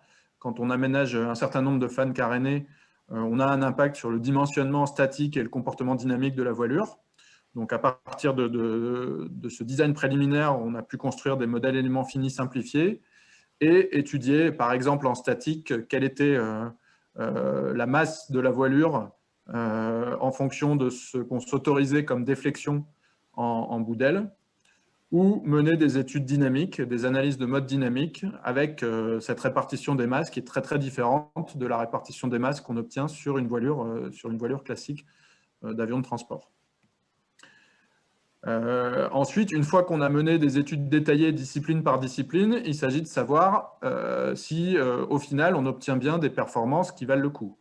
Et donc pour ça, on utilise une approche de conception bouclée, de conception intégrée, où on additionne, où on connecte l'ensemble des modules et l'ensemble des disciplines, l'aérodynamique, la propulsion, la chaîne électrique hybride, et on cherche à faire le dimensionnement, le redimensionnement de l'avion moyen courrier en respectant des contraintes de certification, par exemple le maintien de pente de montée en cas de panne simple d'un composant. Et avec cette approche, on a pu montrer dans différentes publications, et les études sont toujours en cours, qu'on pouvait obtenir des gains de consommation qui peuvent aller de 25 à 30% par rapport aux avions moyens courriers de la génération actuelle, la référence étant un avion de la famille A320 Neo, par exemple. Donc on voit que selon les hypothèses sur les technologies électriques, et c'est là que le lien est important avec ce que montrait Tony de la recherche et développement chez Safran-Tech, selon ce qu'on sera capable d'atteindre comme niveau technologique sur les efficacités des composants, on va avoir un résultat qui peut être très très différent à l'horizon 2035.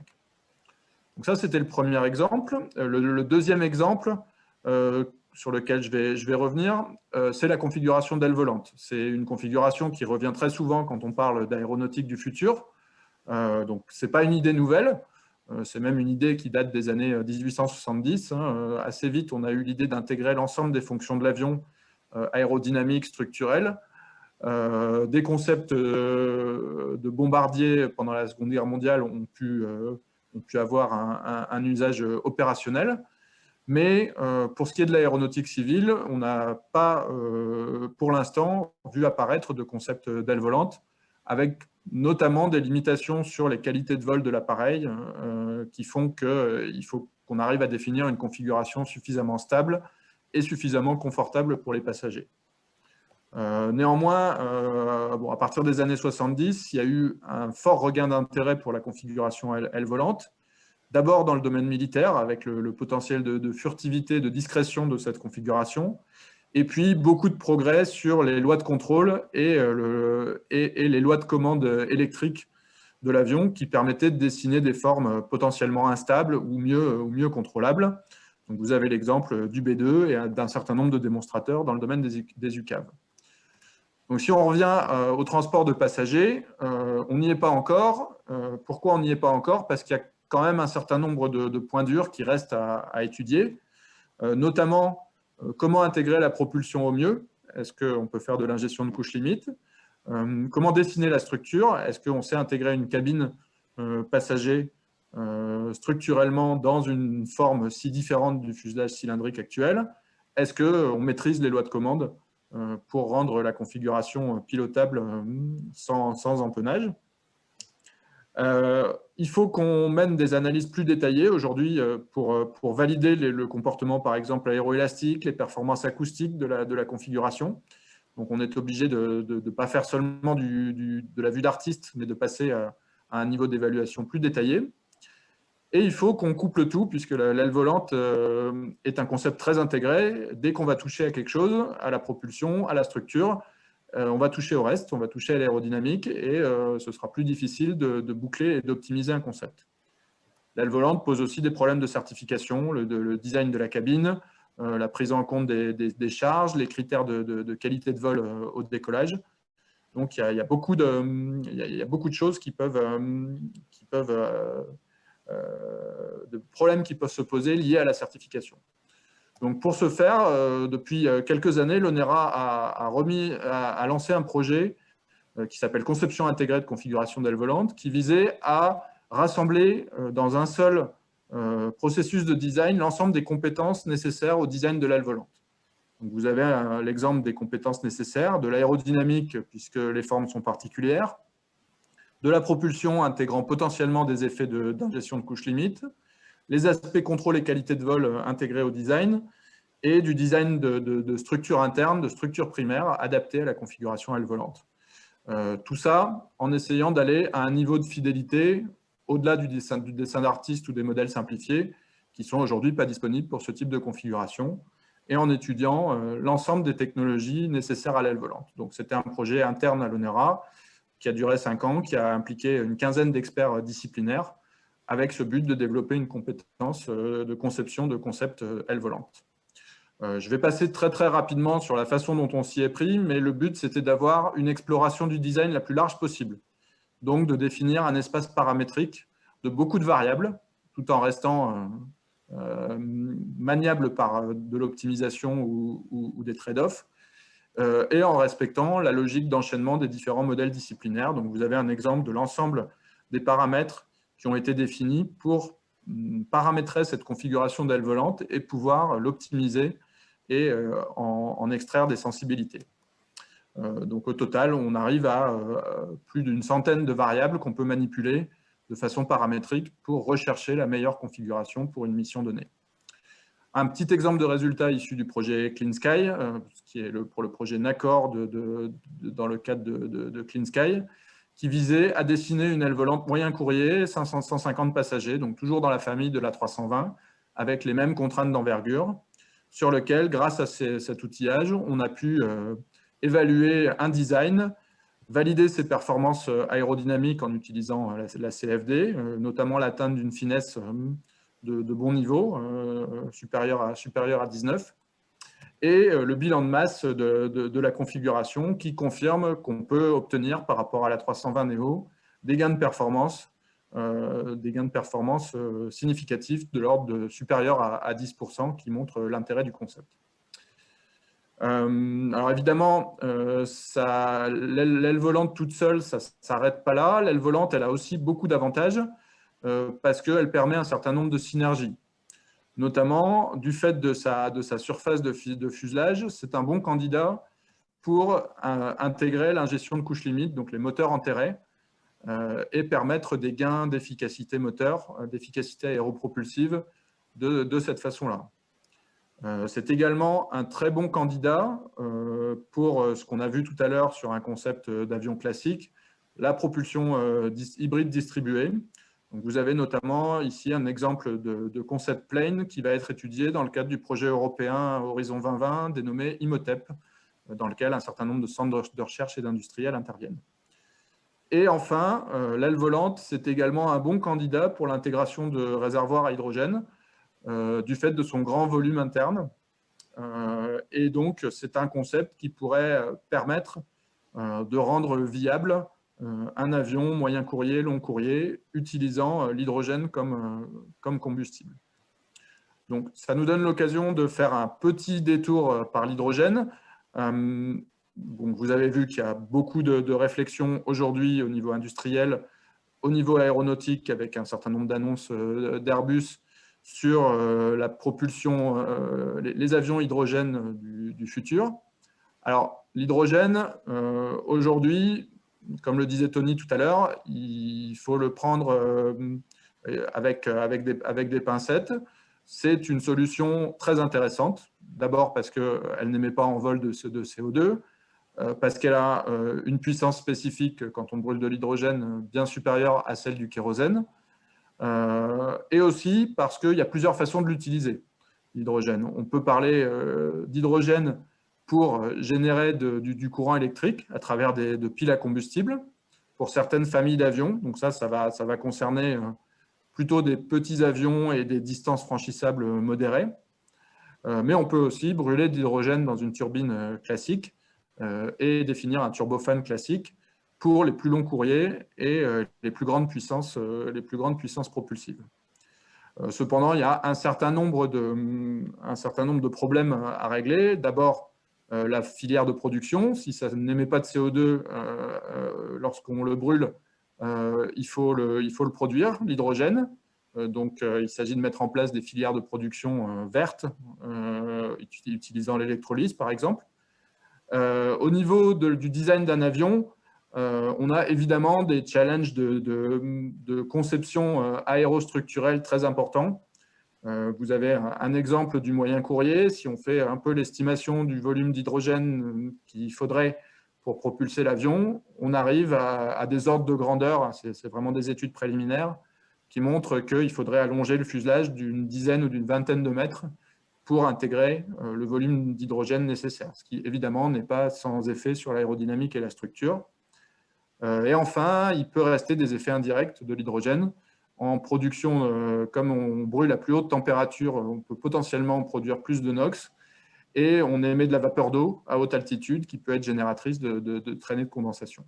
C'est vraiment un résumé, ça mériterait un exposé en soi, l'hydrogène, mais c'est simplement pour dresser quelques enjeux. Et donc, j'en arrive à la conclusion de cet exposé. Donc, comme vous l'avez vu et comme vous le ressentez sans doute dans vos métiers respectifs, le contexte actuel n'est pas facile pour l'industrie aéronautique, mais on peut considérer que c'est aussi une opportunité, notamment pour progresser vers l'aviation décarbonée.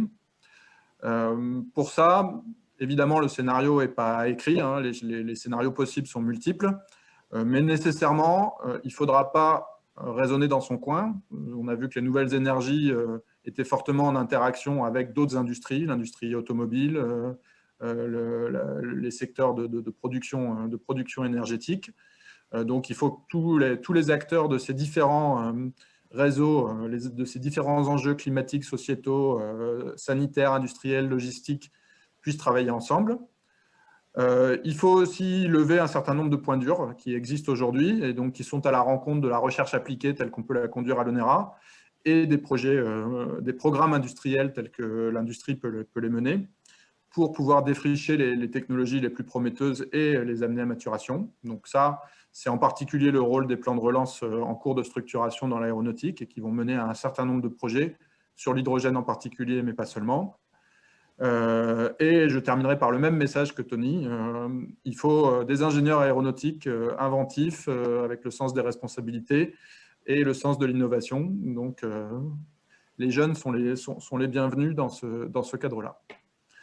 Et donc, ceci conclut mon exposé pour lequel vous aurez dans la présentation un certain nombre de remerciements, notamment pour les financements provenant de Clean Sky et des ressources internes de l'ONERA et les différentes personnes qui ont contribué à ces projets.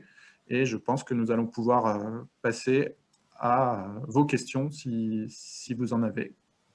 Merci beaucoup de votre attention et on est prêt, je pense avec Tony, à répondre aux différentes questions que vous pouvez vous poser sur ces exposés. Merci beaucoup à tous les deux pour ces deux présentations, c'était très clair. Effectivement, on va pouvoir passer aux questions-réponses. Donc, n'hésitez pas à mettre vos ultimes questions dans le chat. Là, pour l'instant, on a à peu près 8 questions. Donc, Julien et moi, donc Julien qui est co-organisateur, nous allons pouvoir vous les lire au fur et à mesure. Et donc, Julien ou Tony pourraient effectivement y répondre. Donc, je vais commencer par la première question qui concernait l'optimisation des trajectoires. Quelqu'un nous a demandé si l'optimisation des trajectoires pouvait éventuellement représenter un certain gain. Dans la question, il est marqué courte ou longue distance. Qui se lance? Alors, je vais peut-être la prendre celle-là, je pense que c'était au début de ma présentation. Effectivement, c'est l'un des premiers aspects auxquels on pense, c'est d'abord d'optimiser l'opération des avions existants hein, avant d'aller dessiner des avions innovants. Alors, c'est une source de gain, ça a été regardé. Alors, dans le premier graphique que j'ai montré, je crois qu'on voyait la partie optimisation du trafic aérien qui était une source de gain potentiel. On peut avoir plusieurs aspects. On peut optimiser la trajectoire longue distance en jouant sur les courants et en optimisant les trajectoires par rapport au vent. On peut jouer sur la consommation aux abords des aéroports en optimisant les trajectoires d'approche. Il y a eu beaucoup de réflexions sur les trajectoires de descente continue qui permettent de minimiser les consommations de carburant. Donc, il y a des pistes, elles sont toujours explorées, elles sont étroitement liées à la réglementation et au trafic aérien. Cependant, on parle plus de quelques pourcents que de pistes qui permettent d'atteindre 10 à 15%, plusieurs dizaines de pourcents de gains sur les performances. Donc, bien sûr, ça participe à l'effort, mais ça ne sera pas suffisant si l'objectif, c'est d'aller à plus de 30 ou 50% de réduction de consommation. Merci Sébastien. Donc, on a une deuxième question qui porte plutôt sur les carburants issus de la biomasse, les carburants durables. Donc, on a une réaction qui dit que le problème, c'est que ces entreprises qui fournissent des carburants alternatifs vont devoir produire des millions de mètres cubes par an. Donc, ça pose la question de savoir si ce scénario prospectif est crédible. Est-ce qu'on peut miser uniquement sur ce type de carburant dit SAF?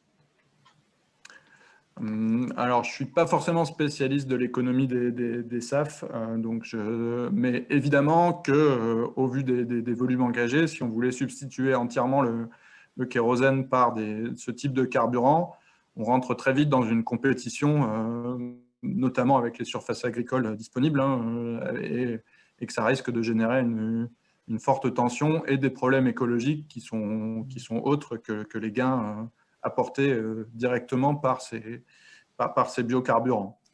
C'est pour ça que, même si aujourd'hui, ça semble plus facile techniquement à mettre en œuvre à grande échelle que l'hydrogène, par exemple, et plus réaliste que le tout électrique, il faut sans doute être prudent aussi et garder dans le paysage de recherche l'ensemble des solutions. Merci pour la réponse. Alors, j'ai une autre question, je crois que c'est plutôt pour Tony. Alors, qu'en est-il de l'augmentation du divertissement à bord sur la consommation d'énergie? Donc, écran, Ethernet, etc. Oui, justement, donc là, c'est ce que j'avais en fait appris, comme j'avais évoqué au début, donc la semaine dernière, c'est que donc avec les nouvelles réglementations, donc il faut que tous ces dispositifs-là, en fait, il faut qu'ils soient en permanence alimentés, en fait, pour divertir les personnes, même s'il y a une panne moteur. Et en fait, au fur et à mesure, en fait, on va augmenter ces puissances, enfin, ces consommateurs à bord. Et donc, on est aux alentours de 20%, enfin 20 kW, on va peut-être passer à 40 kW. Mais bon, qui reste quand même raisonnable. Donc, on ne va pas exploser en fait la puissance consommée à bord.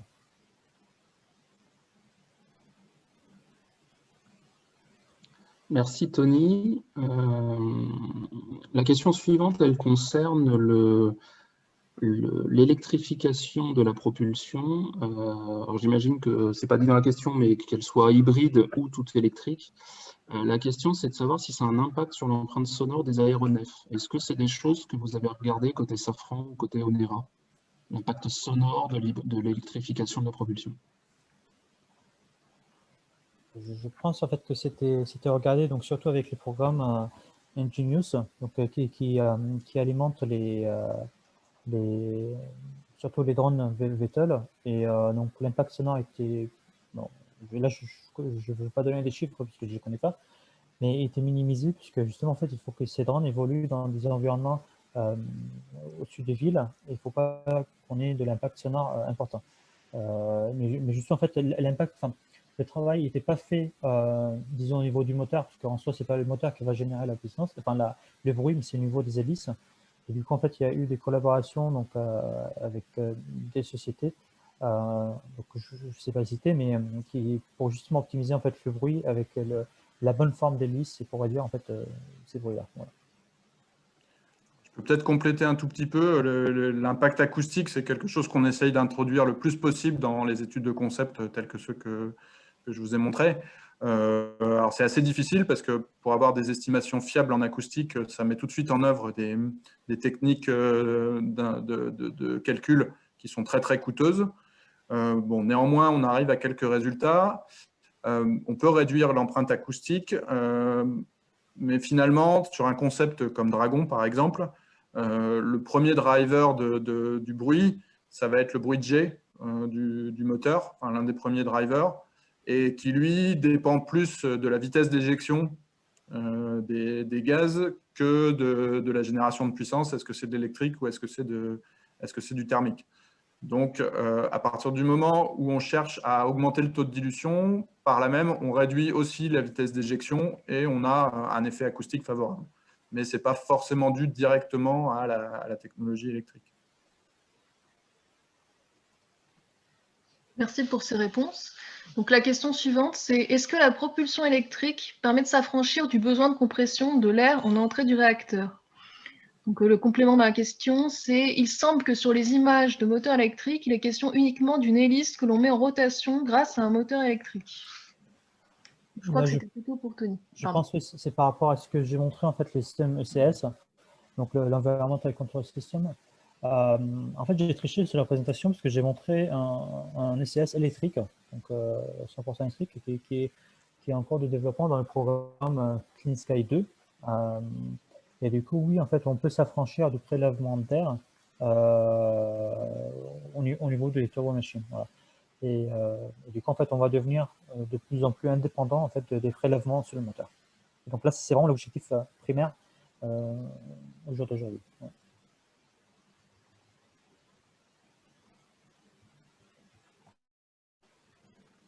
On a une question aussi sur, je pense qu'il est plus pour Tony, sur les exigences de sécurité de ces nouveaux aéronefs et de ces nouveaux systèmes propulsifs. La mutualisation de la fourniture de la puissance et l'intégration, comme vous l'avez tous les deux montré, qui est de plus en plus poussée de toutes ces fonctions propulsives et non propulsives, est-ce qu'elle ne va pas à l'encontre d'exigences de sécurité, et notamment d'un des besoins de redonder, de ségréguer les systèmes?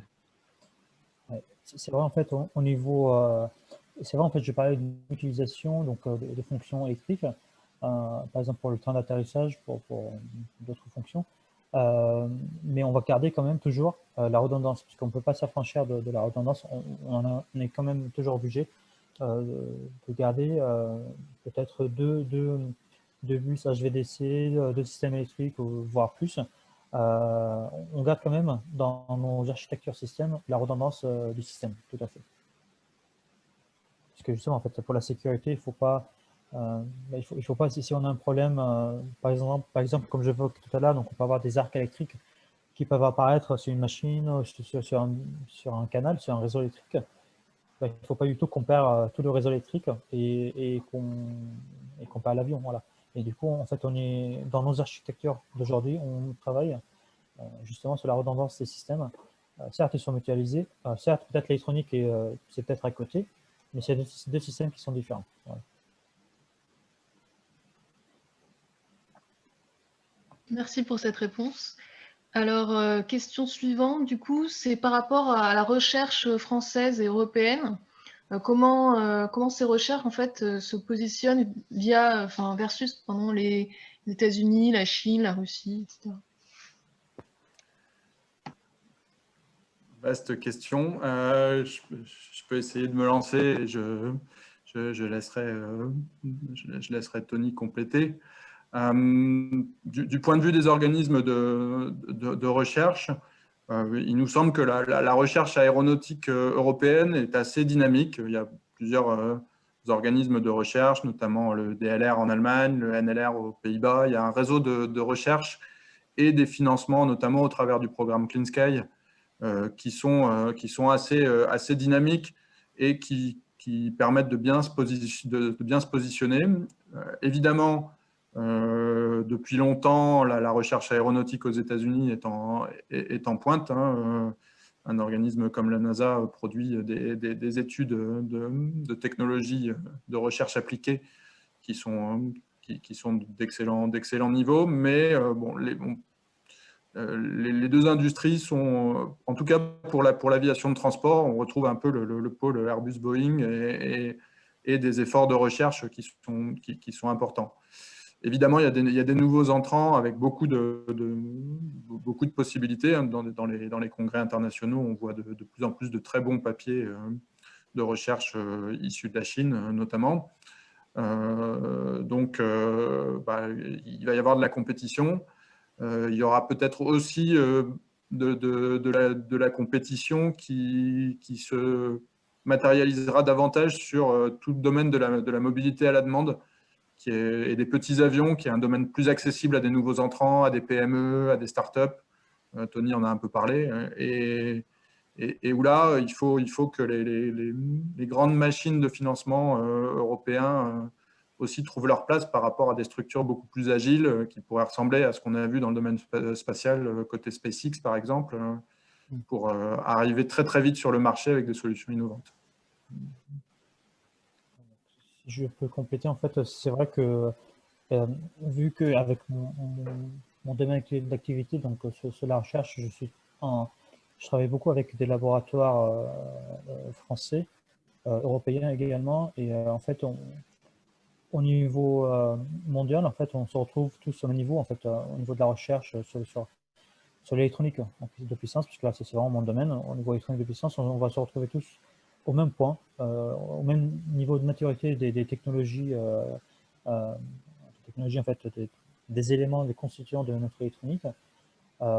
Et donc, en fait, actuellement, donc, avec le plan de relance, on cherche des financements, enfin, donc, il y a des projets qui ont commencé, donc, avec la DGAC, et en fait, avec lesquels on va essayer d'alimenter en fait, les laboratoires français, parce que voilà, on va activer en fait, la machine nationale, et on va alimenter en fait, les laboratoires français pour travailler avec des thèses, des post-docs ou autres, sur les thématiques. Voilà.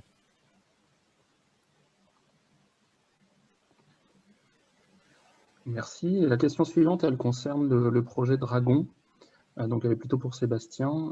Est-ce que la question de la maintenance a été prise en compte dans le projet Dragon? En particulier, multiplier les systèmes propulsifs va forcément multiplier aussi les contraintes de maintenance.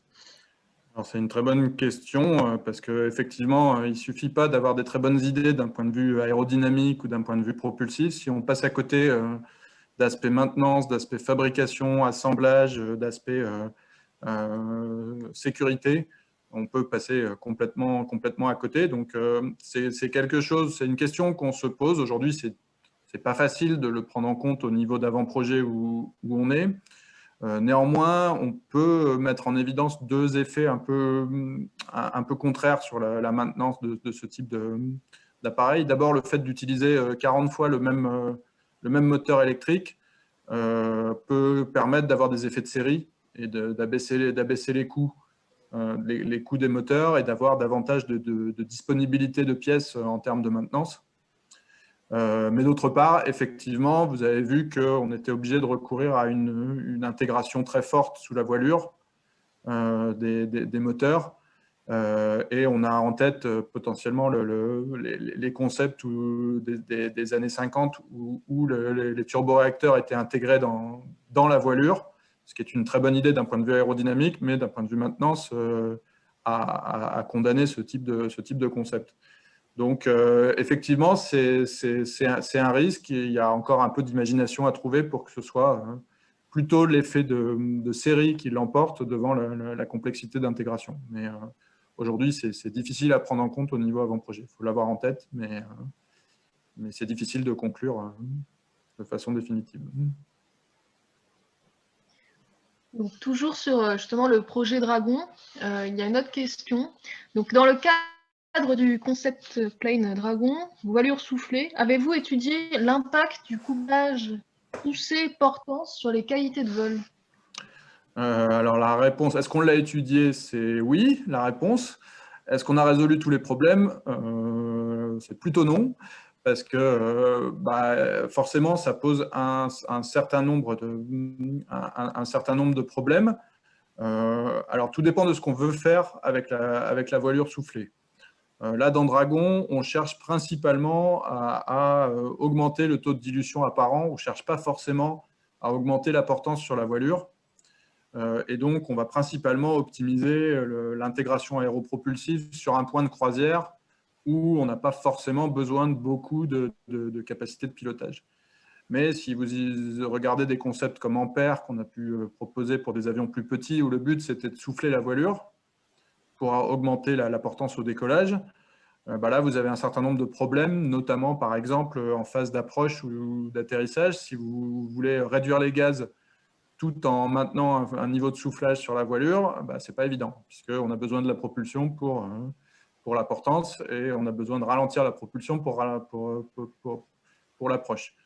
Ce qu'on a étudié aussi, c'est la possibilité, c'est plutôt l'effet favorable de ce type d'installation, c'est-à-dire comment utiliser le fait qu'on ait beaucoup de moteurs distribués pour faire du contrôle latéral, par exemple, puisque vous pouvez différencier la poussée de l'ensemble de ces moteurs et du coup, potentiellement réduire de beaucoup la taille des surfaces de contrôle, de la dérive de l'avion, par exemple. On pourrait imaginer un avion, peut-être pas sans dérive, mais à dérive fortement réduite grâce à ces technologies. Alors bien sûr, ça nécessite pas mal d'études de validation et il y a plusieurs programmes de démonstrateurs qui sont en cours à différentes échelles, notamment dans le cadre du programme Clean Sky. Normalement, il y a une maquette d'avions à propulsion distribuée qui devrait voler l'année prochaine. Et il y a des échelles plus petites dans le cadre de travaux étudiants, notamment à l'ISAE, qui ont mis sur pied des démonstrateurs pour étudier les qualités de vol de ce type de couplage aéropropulsif. Donc, c'est encore un champ d'investigation, mais sur lequel on voit plutôt des potentialités que des inconvénients.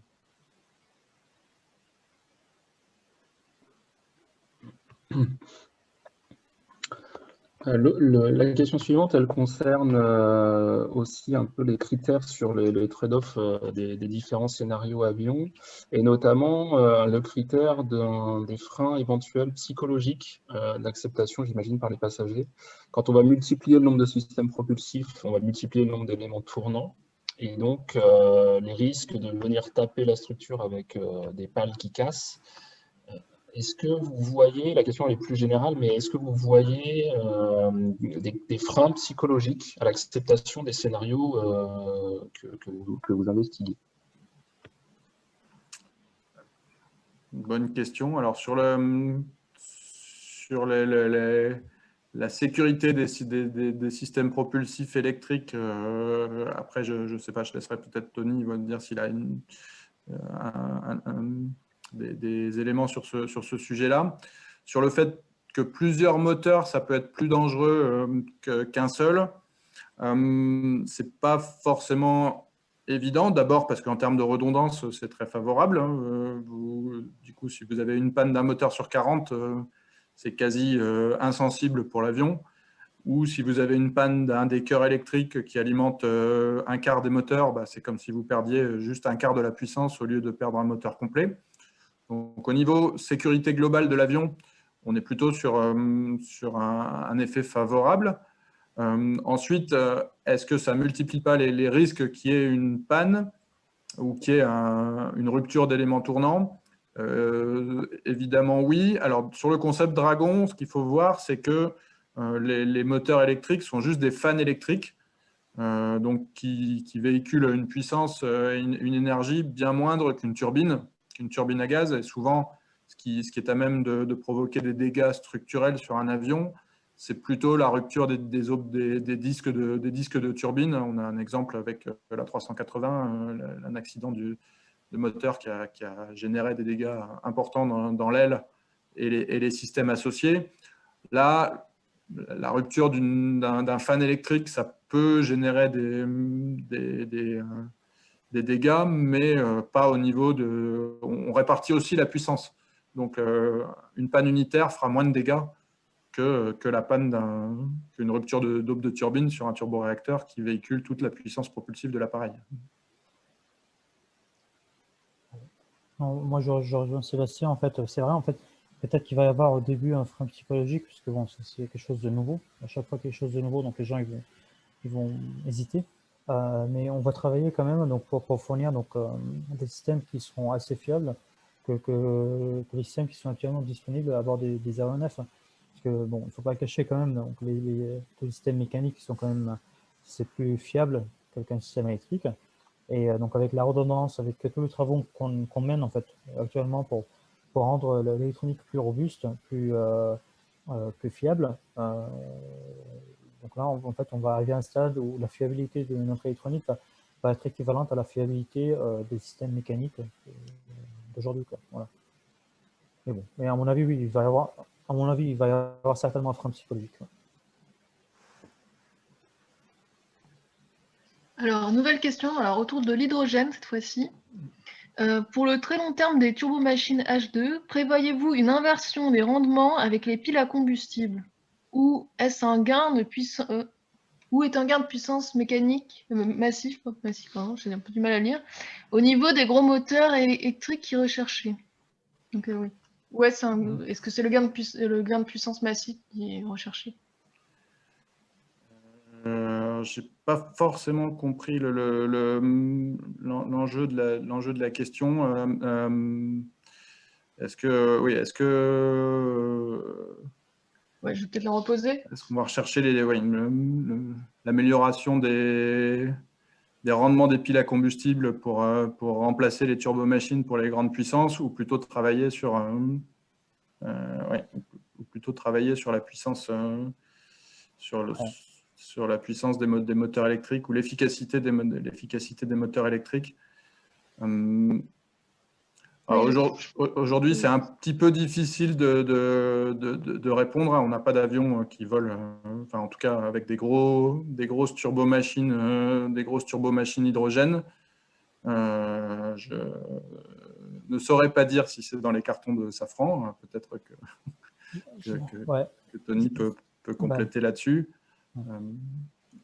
Justement, en fait, actuellement, avec les technologies des batteries actuelles, donc, on a une énergie spécifique qui est très très faible, donc qui ne suffit pas pour fournir assez de puissance, comme j'évoquais tout à l'heure. Du coup, on a besoin de plusieurs tonnes de batteries être embarquées.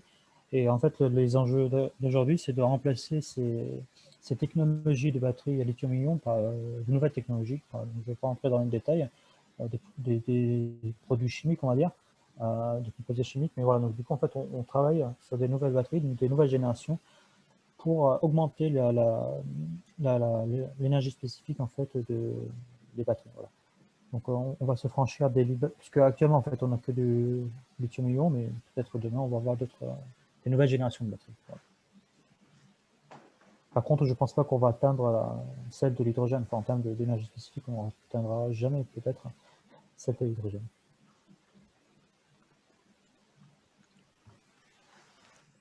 Donc, ce qui est sûr, en tout cas, c'est que avec la pénalité de masse qu'on risque de prendre sur le stockage de l'hydrogène, il va falloir des améliorations drastiques sur tous les autres composants de la chaîne. Donc, de toute façon, le gain de puissance massique au niveau du moteur, hein, que ce soit un turboréacteur, une turbine H2 ou un moteur électrique propulsé par une pile à combustible, sur des gros niveaux de puissance du type des longs courriers, là on parle de plusieurs mégawatts, hein, de dizaines de mégawatts de puissance à générer pour la propulsion, il va falloir un effort très très important sur la masse pour rendre ces concepts viables.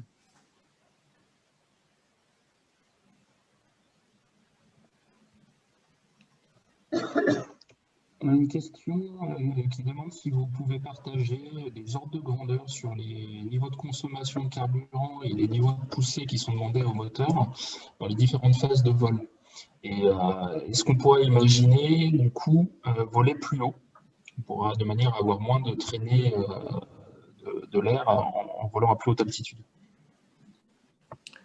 Alors, des ordres de grandeur, bah, ça dépend forcément de la famille d'avions qu'on regarde. Hein. La consommation de carburant, aujourd'hui, elle est à peu près la même, quelle que soit la phase de vol. Enfin, on peut, à des détails près, considérer que la consommation spécifique du moteur, c'est-à-dire le ratio du kilogramme de carburant brûlé pour produire une unité de poussée pendant une unité de temps, est à peu près la même. Aujourd'hui, les bons moteurs sont de l'ordre de à peu près, il faut on va dire 0,5 kg par décanewton par heure, c'est-à-dire pour produire 1 décanewton de poussée pendant une heure, vous avez 0,5 kg. Si on cherche des ordres de grandeur absolus, aujourd'hui, la poussée d'un A320, par exemple, c'est au sol, le moteur CFM56, on parle de 120 kN à peu près 12 tonnes. Donc l'avion total, la poussée, c'est 24 tonnes. C'est 24 tonnes à peu près. L'avion en croisière, donc la poussée décroît fortement avec l'altitude, hein, en fonction de la masse volumique principalement. Donc on est à peu près à des niveaux d'un tiers quand on est aux altitudes de croisière de 10 km. Voler plus haut, oui, c'est forcément intéressant d'un point de vue aérodynamique, parce qu'effectivement, plus on fait la croisière à haute altitude, plus l'avion peut être efficace. Le problème, c'est d'avoir des moteurs qui permettent d'aller à ces altitudes-là, puisque l'effet de densité est très important. La poussée décroît très fortement, hein, sur un turboréacteur. Donc, pour voler 2 km plus haut, il faut installer une poussée beaucoup plus importante et donc une pénalité de masse forcément plus importante. Donc là, on parle aussi d'efficacité et de rapport puissance sur poids des moteurs à améliorer. Et c'est des fois un peu antagoniste avec la consommation. C'est-à-dire qu'un moteur qui a un très bon rapport poussée sur poids, par exemple un moteur de Rafale, va délivrer beaucoup de poussée, mais par contre la consommation sera beaucoup plus importante. Donc on a un peu un effet antagoniste qui fait que ce n'est pas forcément plus intéressant de voler plus haut.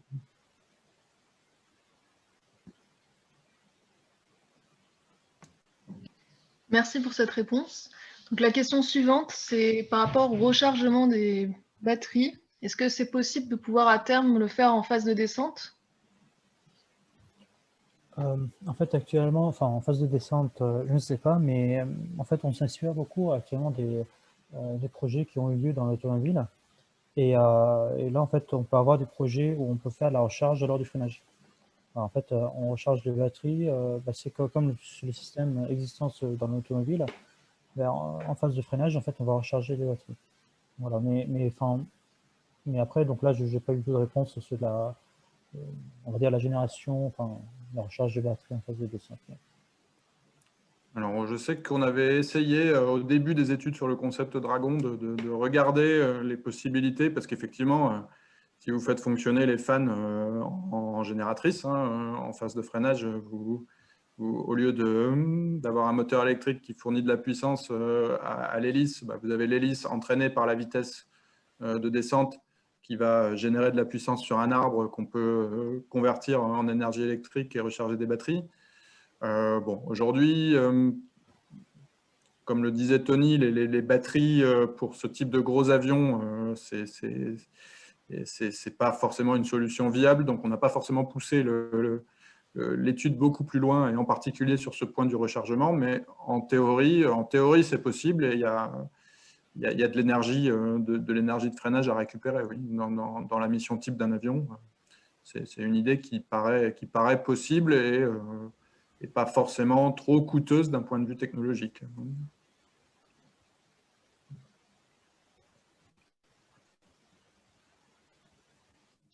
Alors, ne pensez-vous pas qu'innover par petits morceaux sur les avions existants freinerait finalement l'apparition d'innovations et de concepts en rupture dans l'aéronautique? Est-ce qu'il ne vaudrait pas mieux réinventer l'avion dans sa totalité en partant d'une page blanche pour s'affranchir de chercher la facilité, en partant de ce qu'on connaît déjà, d'éviter les innovations incrémentales et plutôt repartir d'une page blanche? Bon, là, je vais pas contredire, hein, puisque c'était un peu le propos de ce que j'ai essayé de vous montrer, hein, de partir des concepts qui soient un peu en rupture avec les concepts conventionnels d'aujourd'hui, et d'essayer d'en déduire qu'est-ce qui serait nécessaire d'un point de vue technologique pour que ces concepts soient viables.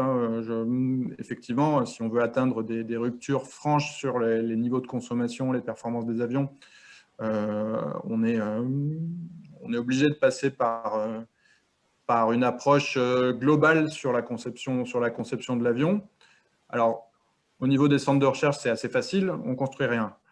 Au niveau d'Airbus, derrière, il y a toutes des chaînes de production qui existent, il y a un outillage qui existe, il y a une compétence développée sur des concepts depuis des années, et forcément, c'est beaucoup plus facile et c'est beaucoup plus performant économiquement de chercher à améliorer petit à petit sans remettre en cause l'ensemble de la chaîne industrielle.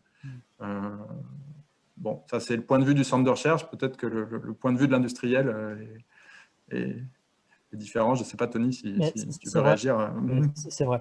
En fait, là, la vision qu'avait Sébastien, c'est vraiment, en fait, on va dire, un peu long terme.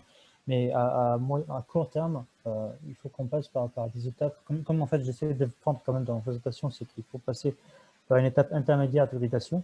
Par exemple, du coup, en fait, il faut qu'on se base sur les avions existants, donc sur les projets, sur le programme existant.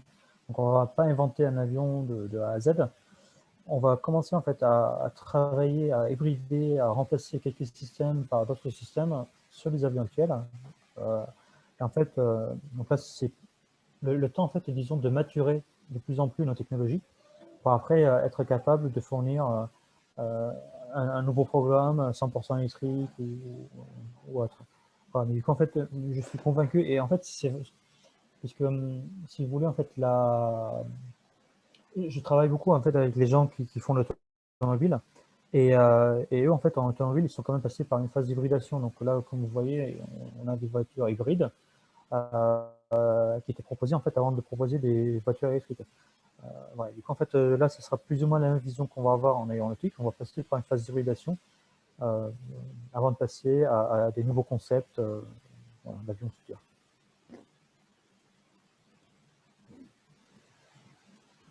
Merci pour vos réponses. Ultime question. Donc, la question est, nous avons beaucoup évoqué les aéronefs en régime transsonique. Quitte à parler de rupture techno, y a-t-il des projets niveau européen sur le transport de passagers en régime supersonique? Eh bien, la réponse est oui. Eh bien, la réponse est oui. Il y a notamment des projets qui viennent de se lancer pour l'étude des avions de transport supersonique. Il y a un projet qui s'appelle More and Less et un projet qui s'appelle Seneca qui vise à étudier des concepts pour l'aviation supersonique à faible impact environnemental, même si forcément, dès qu'on parle de supersonique, on est dans un autre monde en termes de consommation, en termes d'impact acoustique. Donc là, forcément, c'est pas forcément l'avenir du transport aérien écologique, le supersonique, mais il y a un fort intérêt aux États-Unis, il y a de nombreuses startups, notamment pour l'aviation d'affaires, et l'industrie, ou en tout cas la recherche européenne, est au niveau. Il y a forcément un grand historique autour du Concorde. Et donc, il y a encore des projets de recherche pour une succession au supersonique civil.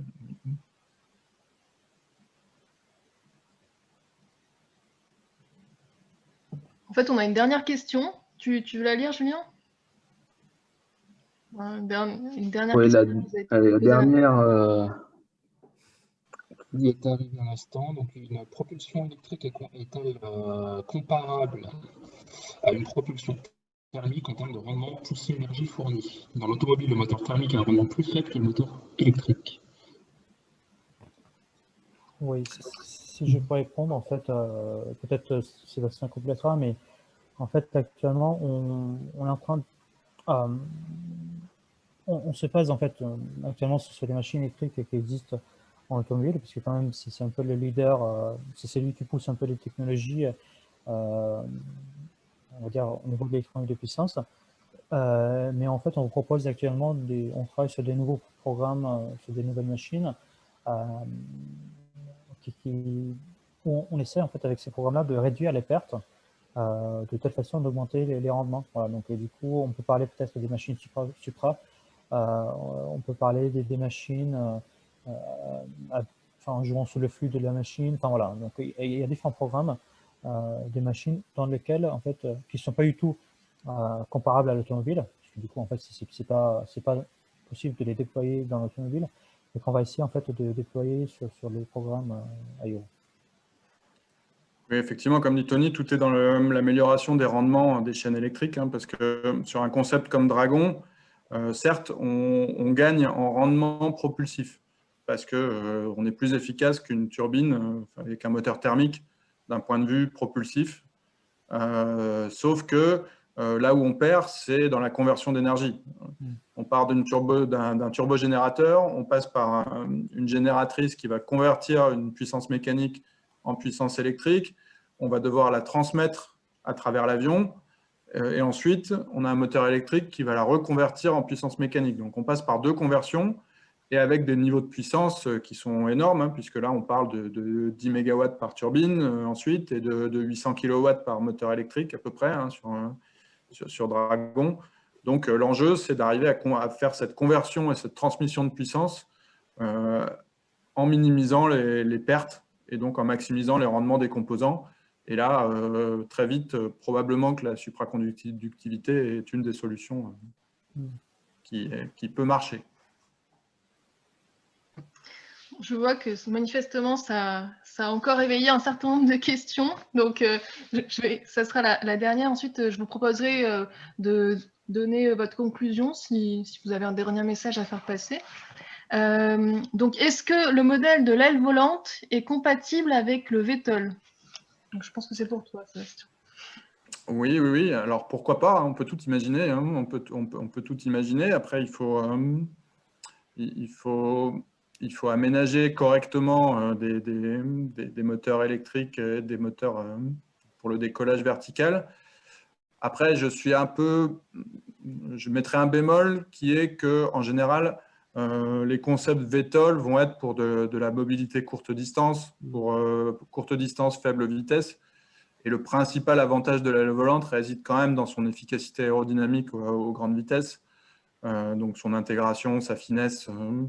Et un concept VTOL transsonique, bon, ça risque d'être un peu compliqué. Donc aujourd'hui, je ne vois pas forcément l'utilité de passer par un concept VTOL aile volante, mais tout dépend de la mission qu'on veut faire. Hein. Tout part du besoin en aéronautique. Donc, si un besoin apparaît qui rend cette solution intéressante d'un point de vue technologique, pourquoi pas? Hein. Il n'y a rien qui l'empêche. Eh bien, merci. Du coup, merci à vous deux pour ces magnifiques présentations. Est-ce que, justement, vous auriez quelque chose à ajouter comme mot de la fin? C'est peut-être la conclusion que j'avais à la fin, c'est qu'on a besoin quand même des jeunes. Voilà, donc du coup, il n'y a aucun frein sur les projets de futur. On peut retrouver tous les métiers, voilà, c'est ouvert à tous. Voilà. Oui, moi j'aurais un peu la même idée. C'est un secteur qui reste dynamique, où il y a beaucoup d'enjeux, qui n'est pas un secteur d'un point de vue environnemental. Enfin, en tout cas, c'est un secteur qui fait beaucoup d'efforts. Et il y a vraiment des pistes pour rendre le transport aérien, la mobilité beaucoup plus durable. Et je pense que ça peut rencontrer des aspirations des jeunes générations aussi, à la fois intéressées par la technologie, mais concernées par les enjeux sociétaux. Et donc, il y a beaucoup à faire, que ce soit dans l'industrie ou dans la recherche. Oui, n'hésitez pas à vous orienter dans cette voie-là. Est-ce que ça fait partie justement des endroits qui recrutent actuellement? Alors, je peux parler pour l'ONERA. On a à peu près maintenu pour l'instant le niveau de recrutement, même si forcément on est impacté comme tout le monde par le contexte. Mais c'est vrai qu'aujourd'hui, les financements de la recherche, notamment au niveau européen, au niveau des plans de relance, ont l'air de se mettre en place. Donc, on peut imaginer qu'il y aura des opportunités. D'accord, merci. C'était une question qui avait émergé.